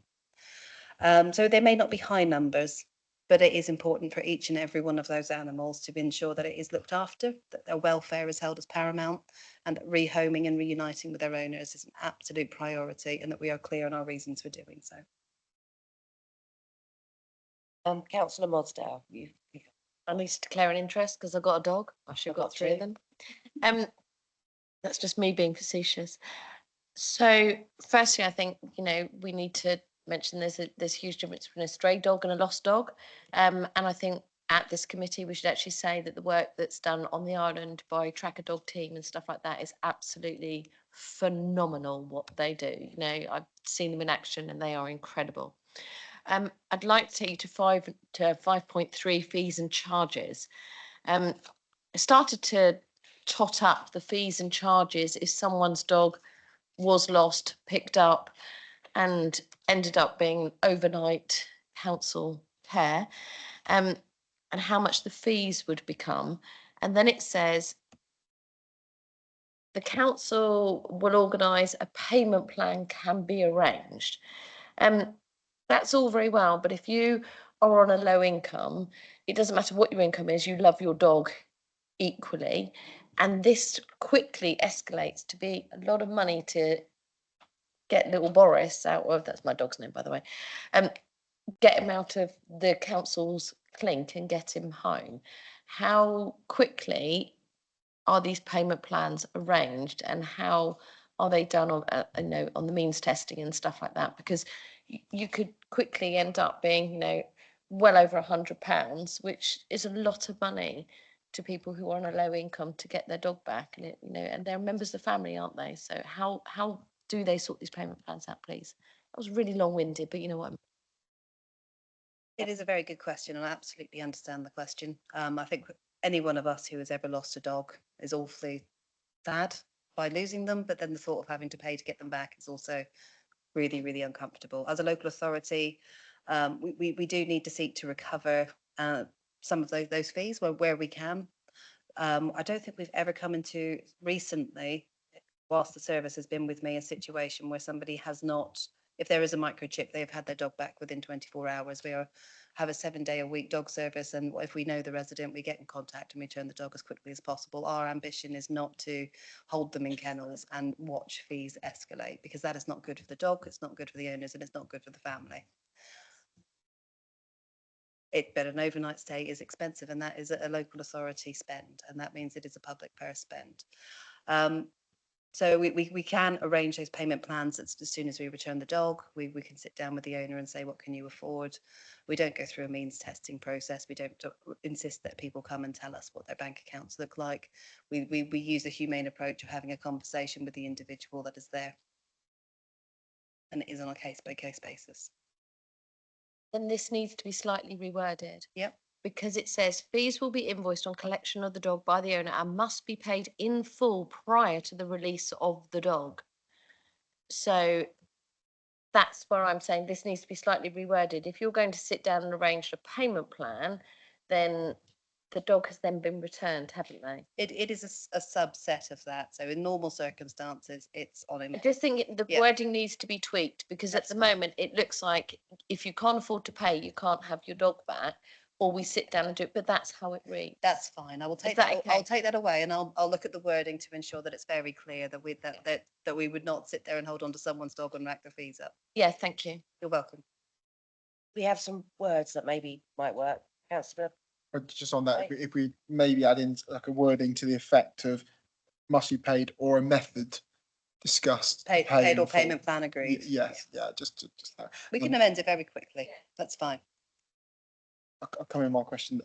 yeah, please do. First of all, thank you to Stuart Brown and Emily Tatsfield for putting this together, because it's a very clear, concise, succinct report they've produced here, and it was a gaping hole in our policy. We didn't have a policy around that, and where we don't have stray dogs like there is in the Algarve, where if you want a dog, you just wait for a friendly one to come past and you claim it as yours. We do have abandoned dogs, and we do have lost dogs on the island. And I think that would be the sum total of all the ones this year would fit into those categories. But again, I'd like to. The tracker dog team are brilliant, and having had a dog in my ward that was missing for 3 months, Really? yeah, that was spotted semi-wild on the downs. We did eventually get back through the tracker dog team, but when Lucian Road was closed, it was just out through there, and no cars there. Anyway, I digress.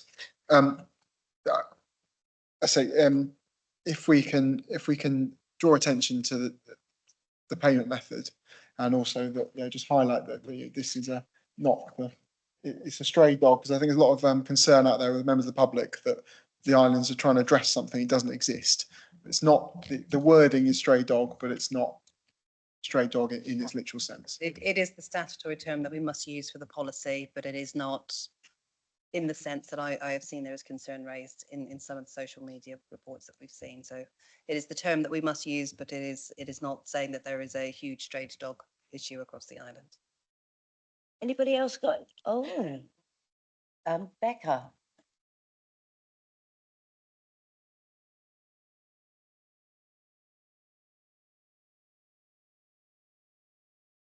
On 5.4, disposable of unclaimed dogs, it's got sold at auction.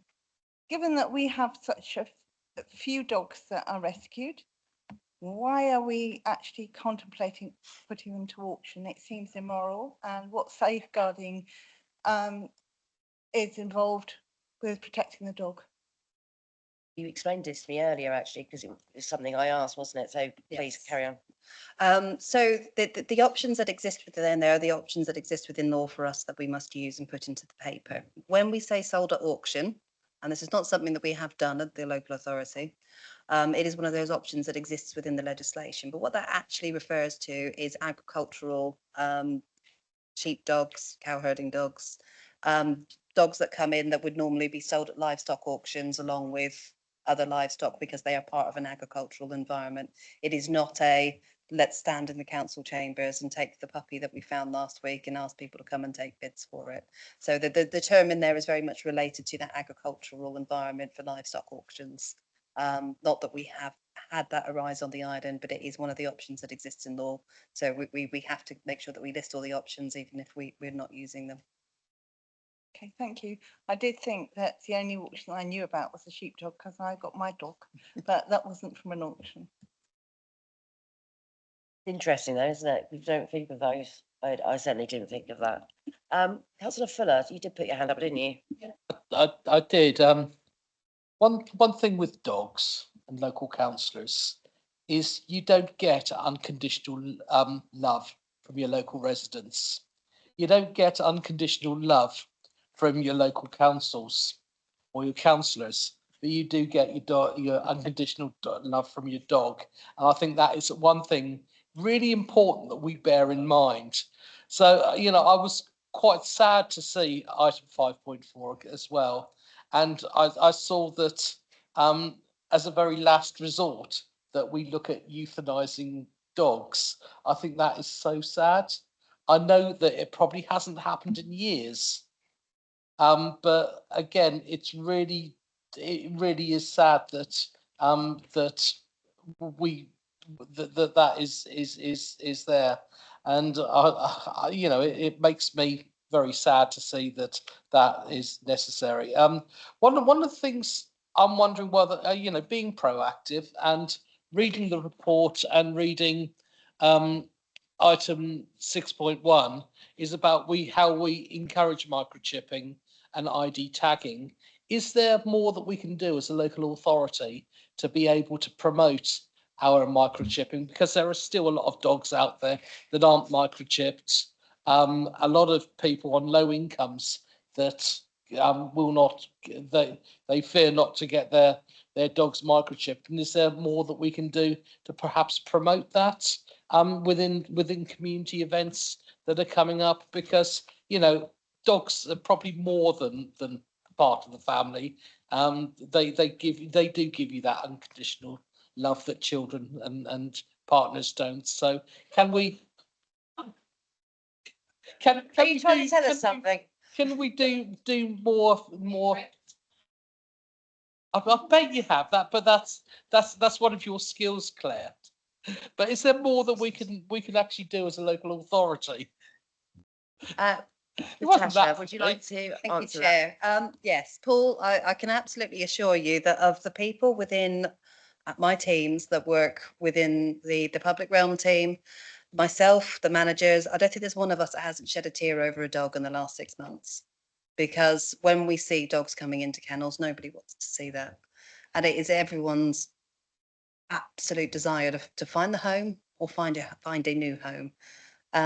But we work endlessly to do that, and to the point that our new public realm team leader will go and walk the dogs, cuddle the dogs, look at them every day. He will make sure they are always okay, particularly the distressed ones, because we absolutely do. I mean, I appreciate nobody wants to see euthanasia inside a policy, but legally we have to keep it within the policy in the event that something really sad comes through the door where a situation of welfare is so poor that we cannot rehome that animal.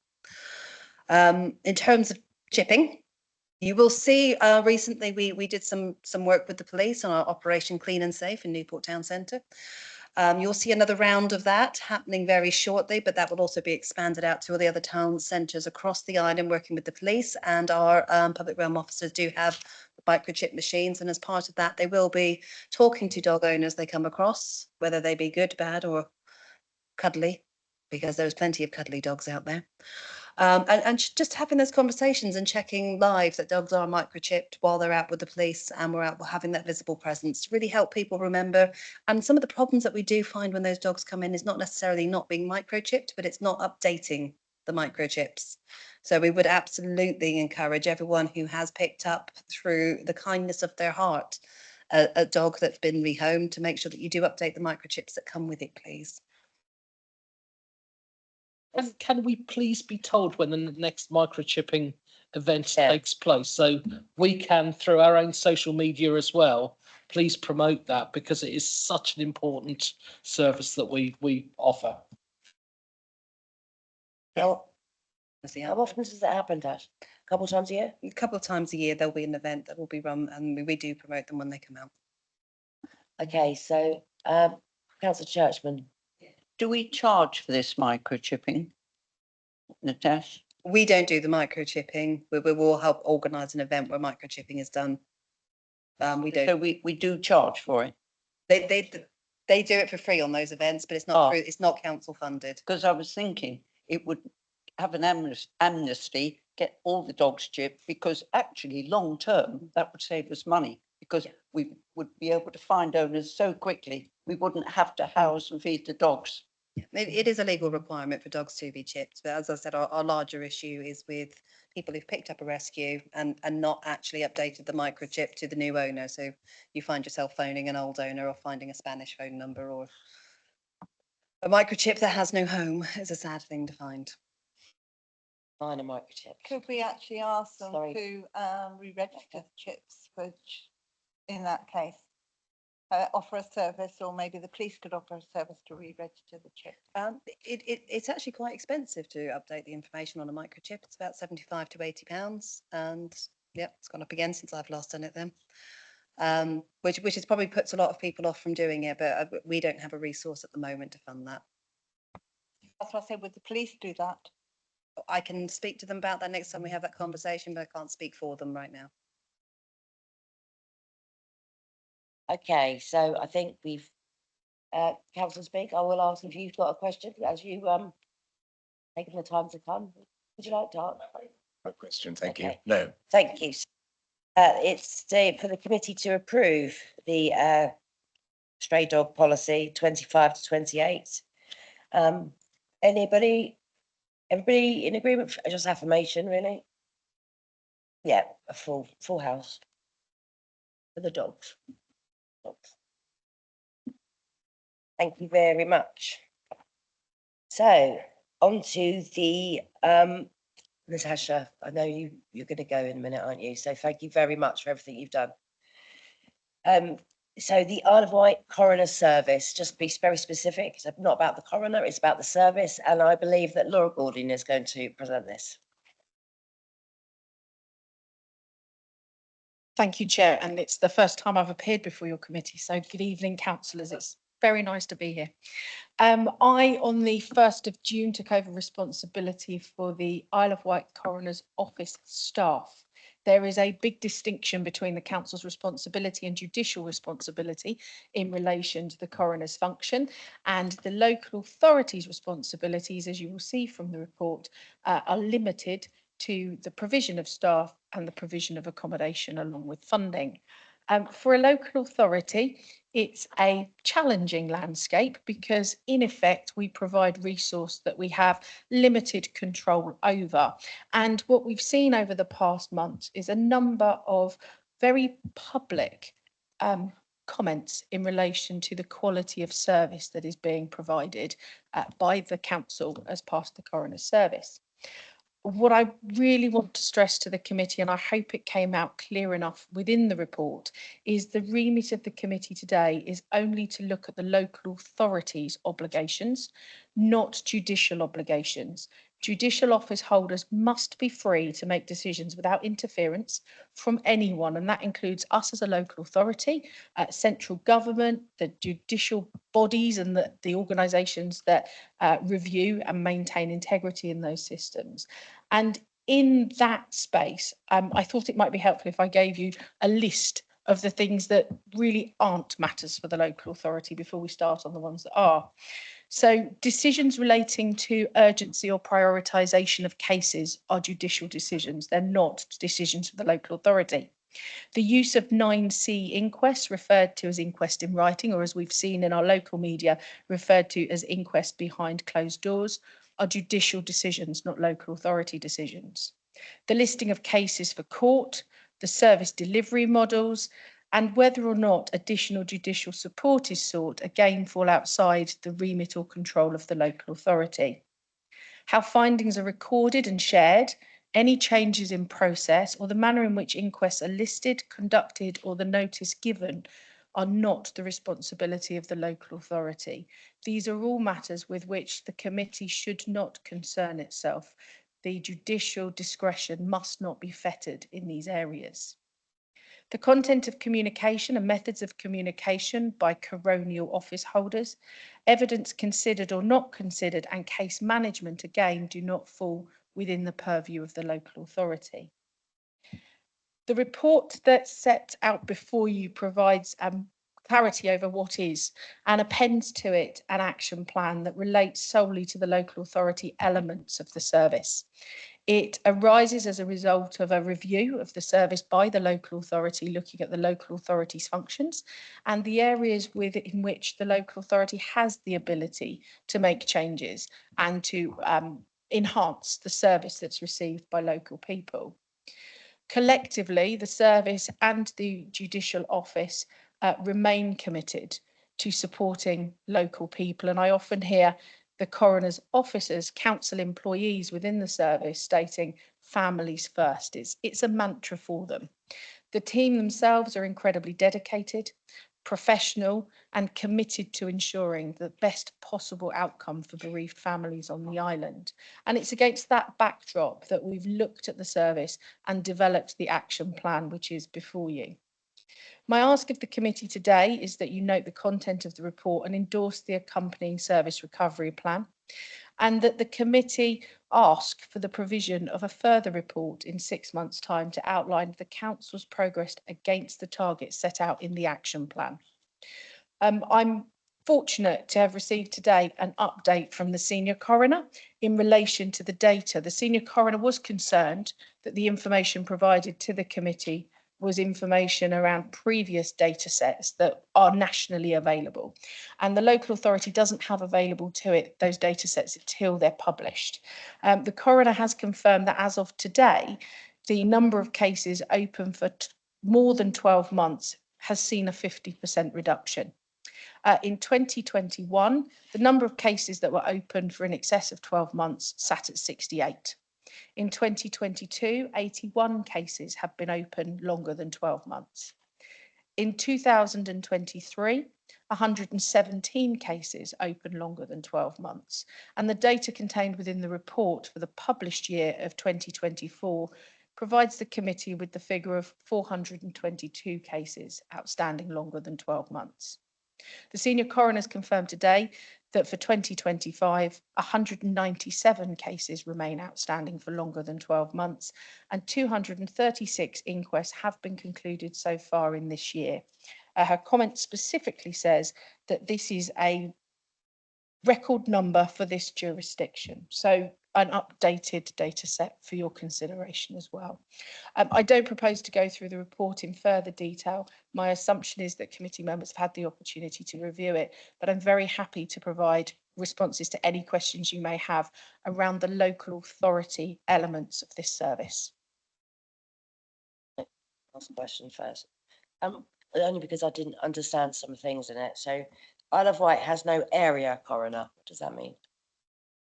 There are 3 coronial roles, the assistant coroner role, the area coroner role and a senior coroner role. You're not required to have a senior and an area coroner where you're a small jurisdiction. We have a senior coroner instead of an area coroner. The way it read, it's like we're supposed to have one, but we haven't. So just wanted to. And the 6, I didn't even know we had 6 assistant coroners. That was every day's a school day. The 6 assistant coroners were cross-appointed during the pandemic. The duration of their appointment was confirmed by the chief coroner, and those 6 assistant coroners remain appointed on the Isle of Wight, yes. Blake. Chair, picking up on the assistant coroner, within the action plan, we've got a completed action of gaining 2 more, appointing 2 more assistant coroners. Is that 6 plus 2, or is that 6 including the 2? Assistant coroner availability is a matter for the judiciary, not for the local authority. Our senior coroner requested that we appoint 2 further assistant coroners, and that process concluded in September. We were successful in appointing 1 further assistant coroner who is on their judicial training at the moment and will start with us in January. So that will give us 7. It gives us access to 7. Not all 7 will necessarily be or available to work on the island. And again, the use of that coronial resource is not a matter for the local authority. The appointment is, but how they're deployed is a judicial decision with which we have no ability to influence. I think it was the fact there were so many that we just didn't know about that. So that was interesting to find out. Thank you. And I'm conscious that Councillor Mosley wants to come in, but it was, and thank you for providing the difference between what we can oversee and what we can't. I think there's also some ambiguity in certainly in the public's eyes about what we can do. The other thing I want to pick up on was the all staff have regular one-to-one supervision with their line manager. Now, in a usual setting, there's like a wastegate ability to if your line manager is the top, so say the senior coroner, and say you had a grievance with the senior coroner, is there somewhere else that the top level of staff can go to? Can they come back to someone at the council, for instance? As a point of clarity, the senior coroner is not a line manager for any of the staff. The senior coroner is an independent member of the judiciary. The staff team are employees of the Isle of Wight Council. They're my staff within my directorate. They all have one-to-ones currently with the interim office manager, a post that you'll see from the action plan has been created, filled on an interim basis by an incredibly experienced person we're very fortunate to have with us. Prior to that, and in the absence of our interim office manager, I undertake the one-to-ones myself to ensure that they have access to full council support and the council's employment processes. We owe all of our staff a duty of care, and that's followed through in terms of the supervision routes that they have on a regular basis. That's very reassuring. Thank you, Laura. Mosdale. Thank you, and I understand completely your health warning, what we can say and what we can't say with respect to this service. However, we do have to remember we are elected councillors, and actually we are sat here, each of us representing our residents, some of us over 3,000 people we represent. So we are their voice and the only voice that they have when it comes to this sort of thing.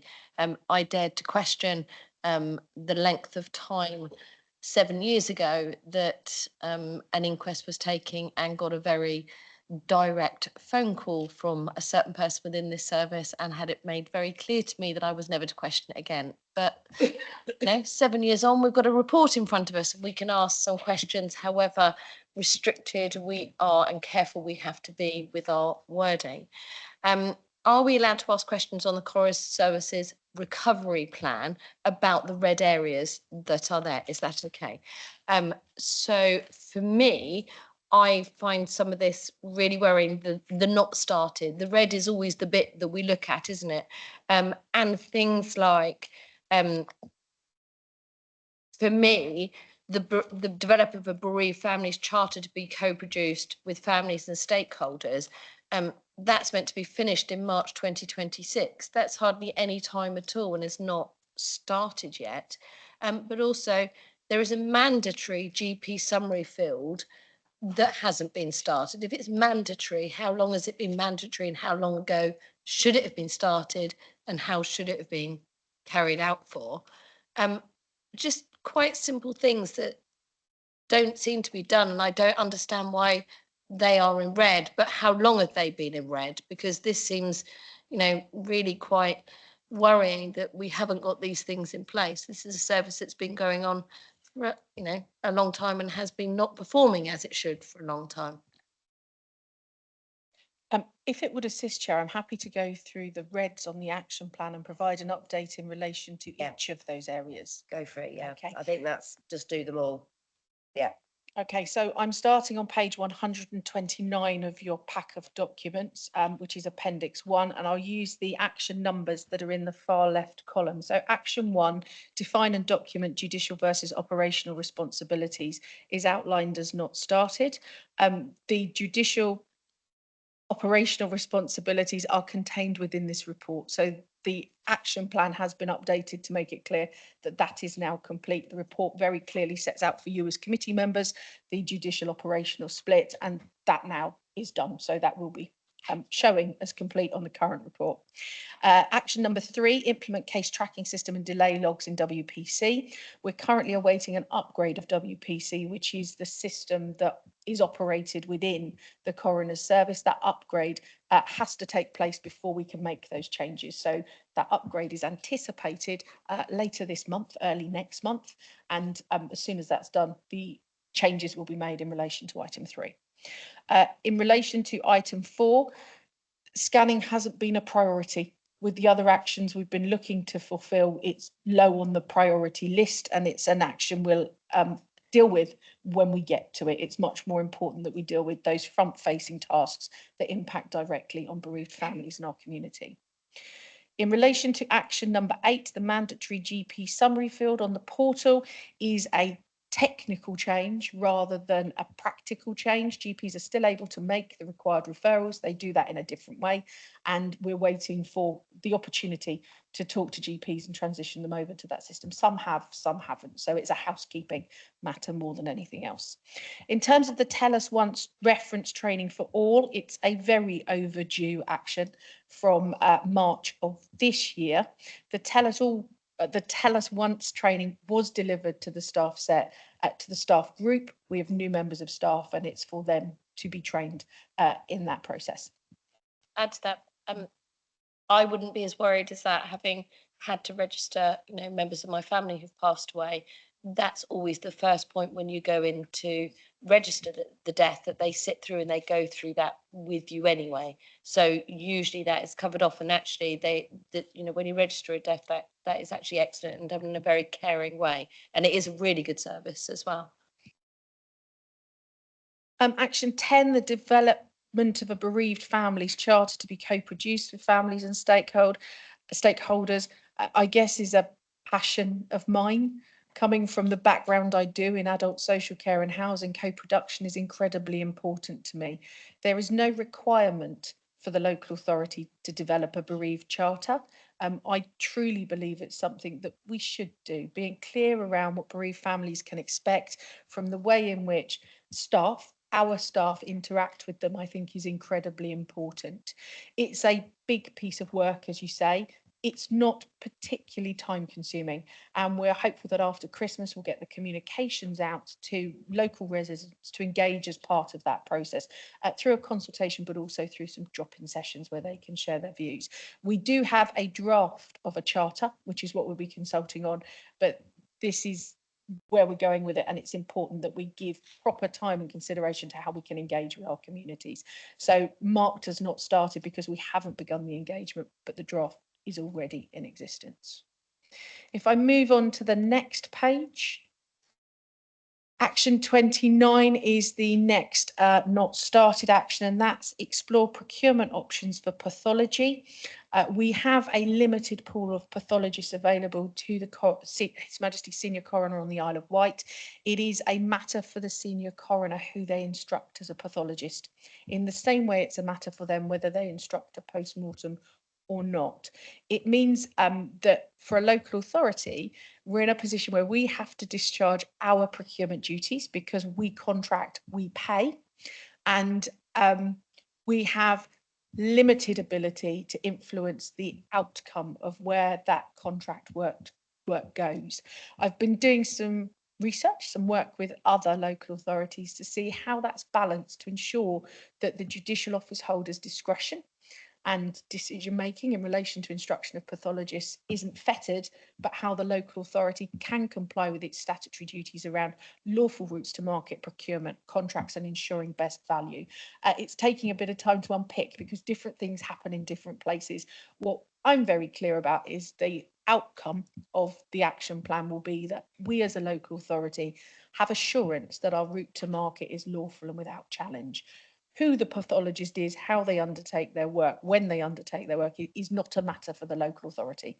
That's a judicial decision. So it's really about those procurement and contract matters that we're considering and concerning ourselves at the moment. Okay.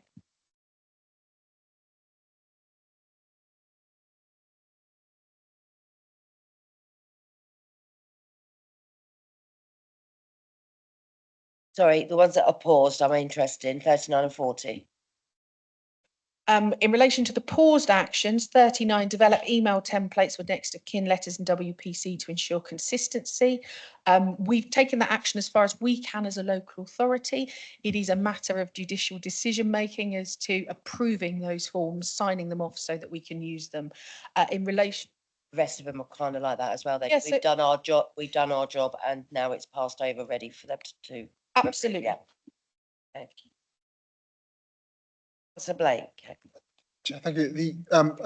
The waiting list essentially for the over 1 year has gone from 61 to 422, which is essentially a doubling of every year. The number we're told it's gone back down to is still 3 times higher than it was with the 61. Can you give us some context as to how big that is in terms of the overall service, in terms of how many cases is the coroner dealing with a year? I know the total deaths on the island is somewhere around the 1,800 figure, but what sort of number is the Coroner Service dealing with a year, just to give us a bit of context around that? I'm afraid, Councillor Baker, I'm unable to assist you in that regard. That's not data that's held by the local authority. Supplementary as well would be this. I mean, if all the steps are taken in this recovery plan, I'm sure that the service could return to what we would deem as satisfactory. Because currently, I think I would be correct in saying that the island's residents deem it unsatisfactory currently, and the report highlights that very clearly. What sort of scrutiny have we got on this report? I mean, say if the things aren't met and the service is not improved, how much say have we got in terms of encouraging better performance? If the service improvements that are within the local authority's control aren't made, you have absolute discretion in terms of encouraging delivery. And that's why I'm in this space, to deliver it for you. As councillors, you set the strategic direction for the local authority. As your strategic director for adult social care housing and the Coroner Service, I'm responsible for delivering that. So within the local authority's field of control, as it relates to staffing, to accommodation and to funding, you have absolute control. In relation to all other elements of the service, the list that I read out to you at the beginning, you have no control. And that is a matter of judicial responsibility.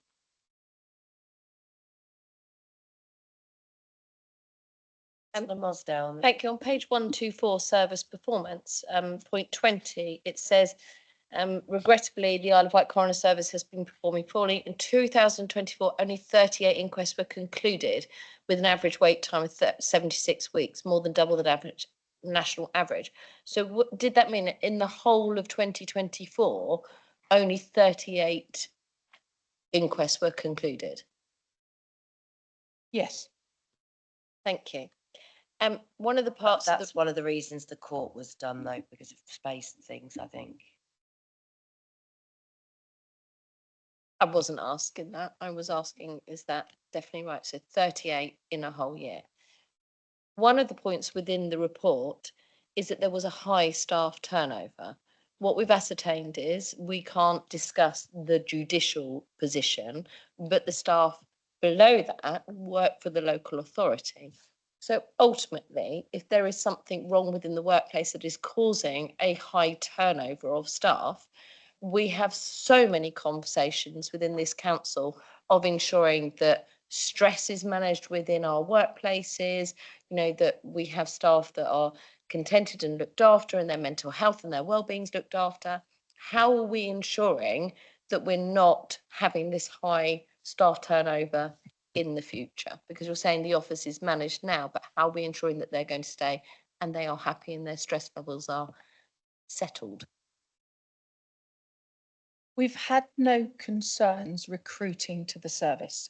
Since I've been involved with the service, we've been out to advert for coroners' offices. I had one post and received over 125 applications. So we know that the role is of interest to people. We can attract a good quality calibre of candidates, and we were successful in appointing. Retention has historically been a challenge for us, and there have been a number of reasons why retention has been a challenge. It's a very small staff team, and it would not be appropriate for me to go into the reasons for those issues in a public meeting, because people would be identifiable. What I can do is provide reassurance to this committee that for me, the coroner's staff team are supported in the same way as the other services within my directorate.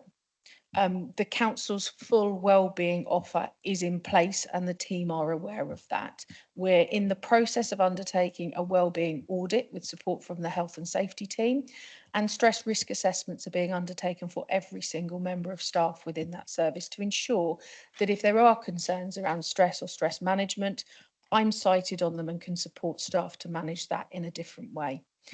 The council takes very seriously its obligation towards its staff. In a way where a staff member can raise a grievance against me as their line manager within the Isle of Wight Council, the system is different in the Coroner Service because of the interface. And that means it needs special attention in terms of how we manage those relationships. It's an area I'm very aware of because an increase in staff turnover impacts on the quality of service we are able to provide, which impacts directly on island residents, and it's an issue that we're working hard to ensure remains stable with the workforce that we've got. Our current team of coroners officers and our previous coroners officers, as I said earlier, are excellent. They're incredibly committed, they're incredibly diligent, they work long, they work hard, and they truly want the best outcomes for local people. I'm really impressed with them as a staff team, and I think recognising the effort that they put in to support people is very important. Anybody else? No? Councillor Spink? Nothing? Okay, so we're asked to find the right page. What we asked to do? That the committee note the content of this report and endorse the accompanying service recovery plan, and that a further report outlining progress will be received in 6 months' time. So once you've got everything back in after March, and then have another look at it. Yeah. So can I have by affirmation? Do you agree with that? Was you going to say something?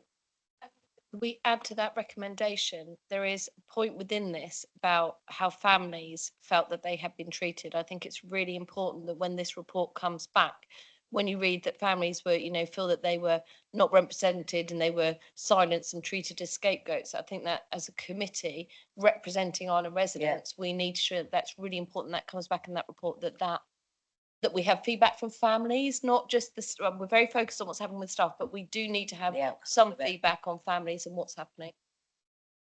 I wonder, Chair, if I may just respond. Yeah, the outcomes basically of it, yeah. So one of the first jobs that I undertook, and it's in the action plan, was to ensure that families who interact with the Coroner Service know how they can provide feedback. The website now contains full information about how you can make a complaint about the service to the local authority if it's our element of the service, or in relation to the judicial office holder if it relates to that judicial decision-making process. It's publicly available and very clear. That process is managed by my adult social care complaints and compliments manager, who's incredibly experienced and brilliant at what she does. So we will have a firm data set around the complaints we receive. We'll be able to analyse the trends that come through that process, but also we're catching compliments. The service does receive compliments. It's a rare week where officers aren't thanked for their compassion, for the way in which they've worked with families and for the support that they've offered. And I think it's equally important that that side of people's experience is also shared. So for the committee in 6 months' time, that information will be available. It will be a relatively short period of time to reflect what we've seen, but certainly incredibly important. Is there any way we can build it into our KPIs like we are doing in a bit?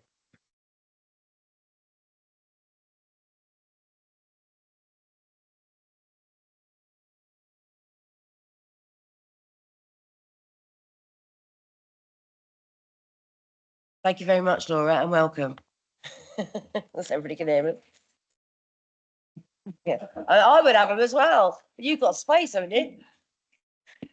Okay, so we've got just over half an hour.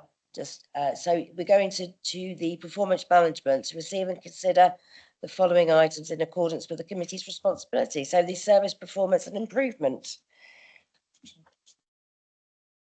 Go for it. Chair, just for information for the committee, the chair and I review this paper as we do every time, and we noticed a distinctive anomaly on page. I want to say, John, there's no page numbers, but it's KPI 21, which is the current premises license issued. That for some reason there is a massive spike on June 24 to 5, which we believe is an addition of April and June together. But It's a bit of a blip. The director of licenses and licensing has pointed out to us that there was not 1,700 licenses all of a sudden magically issued during June 25, but 24. So just to point to that. Hey, is anybody? I don't know who's taking this. Who's taking this? Oh, Colin's online. And Tash is online again now. Okay, brilliant. So any questions, anybody? Because I think it's quite in depth, actually. Councillor Fuller, thank you. Thank you. Just noted, looking at we're on the Isle of Wight Council performance reporting, aren't we? And one of the concerns that I have is the average percentage of major planning applications determined within 13 weeks. Our target should be 70%, but we're at 25%. I'm just wondering how this is being addressed, and what action are we taking to do that? That's the first question. They're all related to planning, so apologies for that. Yeah, sure. I'm going to bring Colin in. Colin Rowlands, as you've been here and we haven't spoken to you yet. Did you hear the question, Colin? I did hear the question, yes. We'll take that question away, Councillor Fuller, and we'll come back to you with a full answer. Okay, can I ask the second question, then I'll hand over to somebody else. Total number of planning applications received, 324. Again, that is quite low. We know that there is a plateau in housing at the moment. We know that confidence in the housing market and development market is quite low. But I think the concern that I have, and I can probably hear the wheels in Councillor Spink's mind going as well, is if we have so few planning applications being received, how on earth are we going to meet those targets that the government are imposing upon us within both the NPPF and our other policies? Colin, is that going to be another written answer? Yeah, I think it's a very valid question from Councillor Fuller.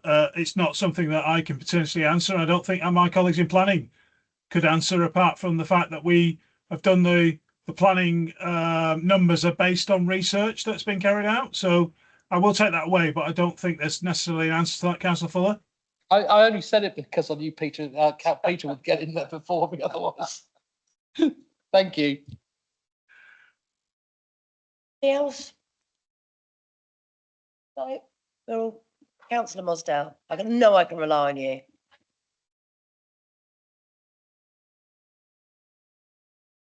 Why do we have so many blanks in this report? So on climate change, there's blanks. When we've got into community protection, number of underage sales testing, the number of animals, number of convictions, there's loads of blanks in these reports. Why have we got so many blanks? Blankety blank. Programme. Colin, so when there was cabinet, obviously the cabinet member would check as well to make sure this was right. How does that get checked now to make sure that, because I noticed there was a lot of blanks and actually the ones to paper. We can check the blanks, Councillor. One of the reasons might be that it's not a quarterly report, it's an annual or a half yearly report, but there are some missing blanks, and also the reporting period in which these actual targets are actually measured. So I will go back again and lift some clarity on that and come back to the committee. So what you're saying is there probably was nothing that happened that year, so therefore there was nothing on it. No, what I'm saying, Councillor, is that if it's reported annually, then there'll be a figure, an annual figure rather than a quarterly figure. Councillor Blake. Thanks, Chair. I mean, it's something that was raised or alluded to in PFR, but with the or PFR briefing, with the new levy that the government's looking to bring in of 3p a mile for electric vehicles and 1.5p per mile for hybrid, regardless of how they're going to collect it. I mean, looking at the amount of miles that we drive as a council, there's no breakdown between the hybrid vehicles and the electric vehicles, but there is a sum total given of 89,700 odd miles. That, on assuming they're all hybrid vehicles, would be 1,300 quid. So that's the minimum bill. How quickly are we looking at the additional costs that are going to be brought by this government measure comparative to the petrol and diesel alternatives in terms of actual cost savings for this council? That's a question for our facilities management team. Councillor Blake, I will take back to them. Thank you. I think it's a fair question. And Councillor Mosdale again. Thank you. Under coastal protection, there is a number of coastal assets, that's spelt wrong, by the way, rated high for health and safety risk. Last year 115, this year 138. Could someone clarify what that is? You know, what clarifies that? I'm new to this committee, so I don't understand what it is and why is it going up? Because everything else is falling down.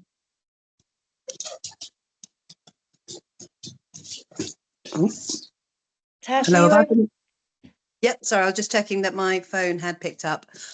So we do an annual inspection of all of the coastal assets under the local authority's control, which is 22 kilometres of hard defences. The inspection is under the T28 process set out by the Environment Agency.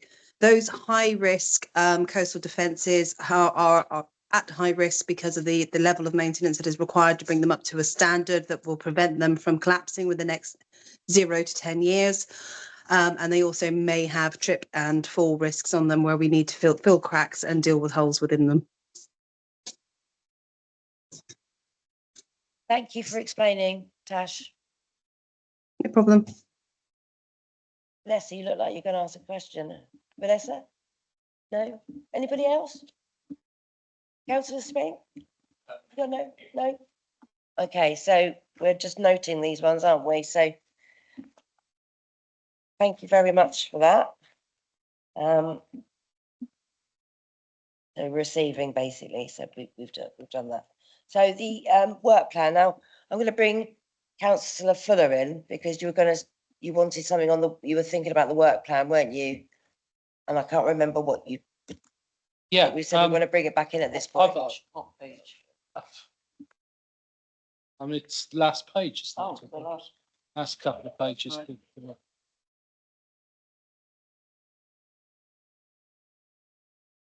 Yeah, the question I was going to ask is about the island-wide coastal flood defence schemes, and I was wondering whether we could have an update on the other coastal flood defence schemes. I know Nick mentioned very, very briefly when we were talking about Ventnor, about Shanklin and Yaverland, and I know that one of the other things that seemed to drop off the work plan, and it is nothing to do with the Isle of Wight Council. This is because of national funding from the EA, but also Bembridge Embankment as well. And I'd like to have an update on those three those flood defence schemes and what's going to happen to them in the future.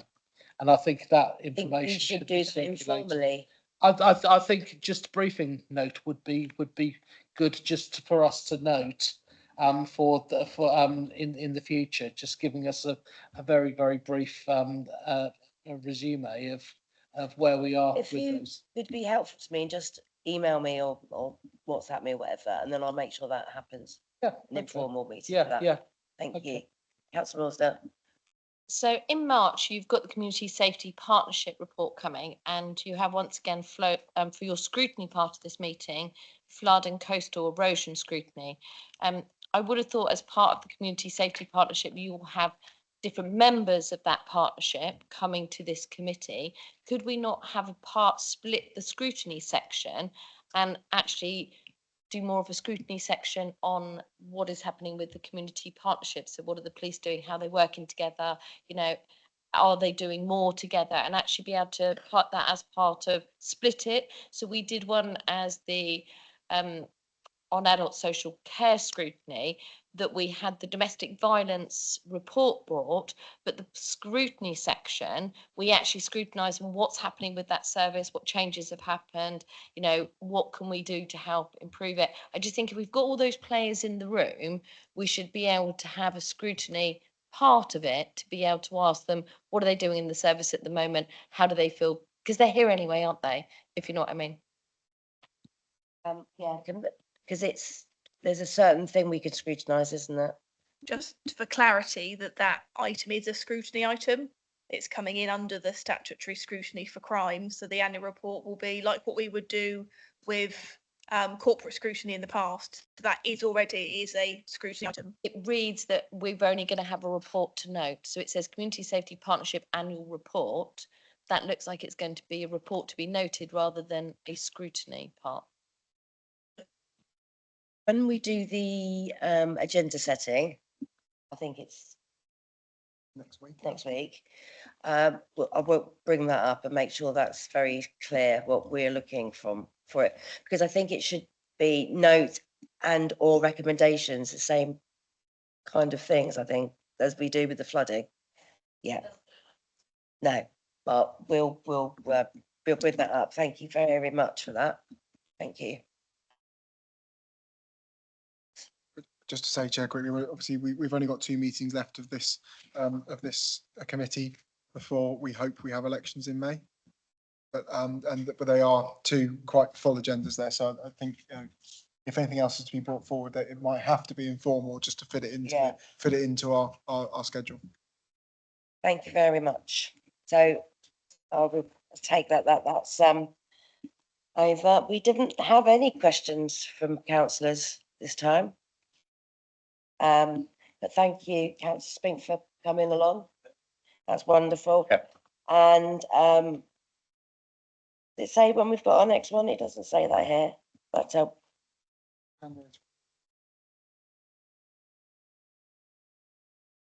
where? Our next meeting, January. Oh, so January. So happy Christmas, everybody.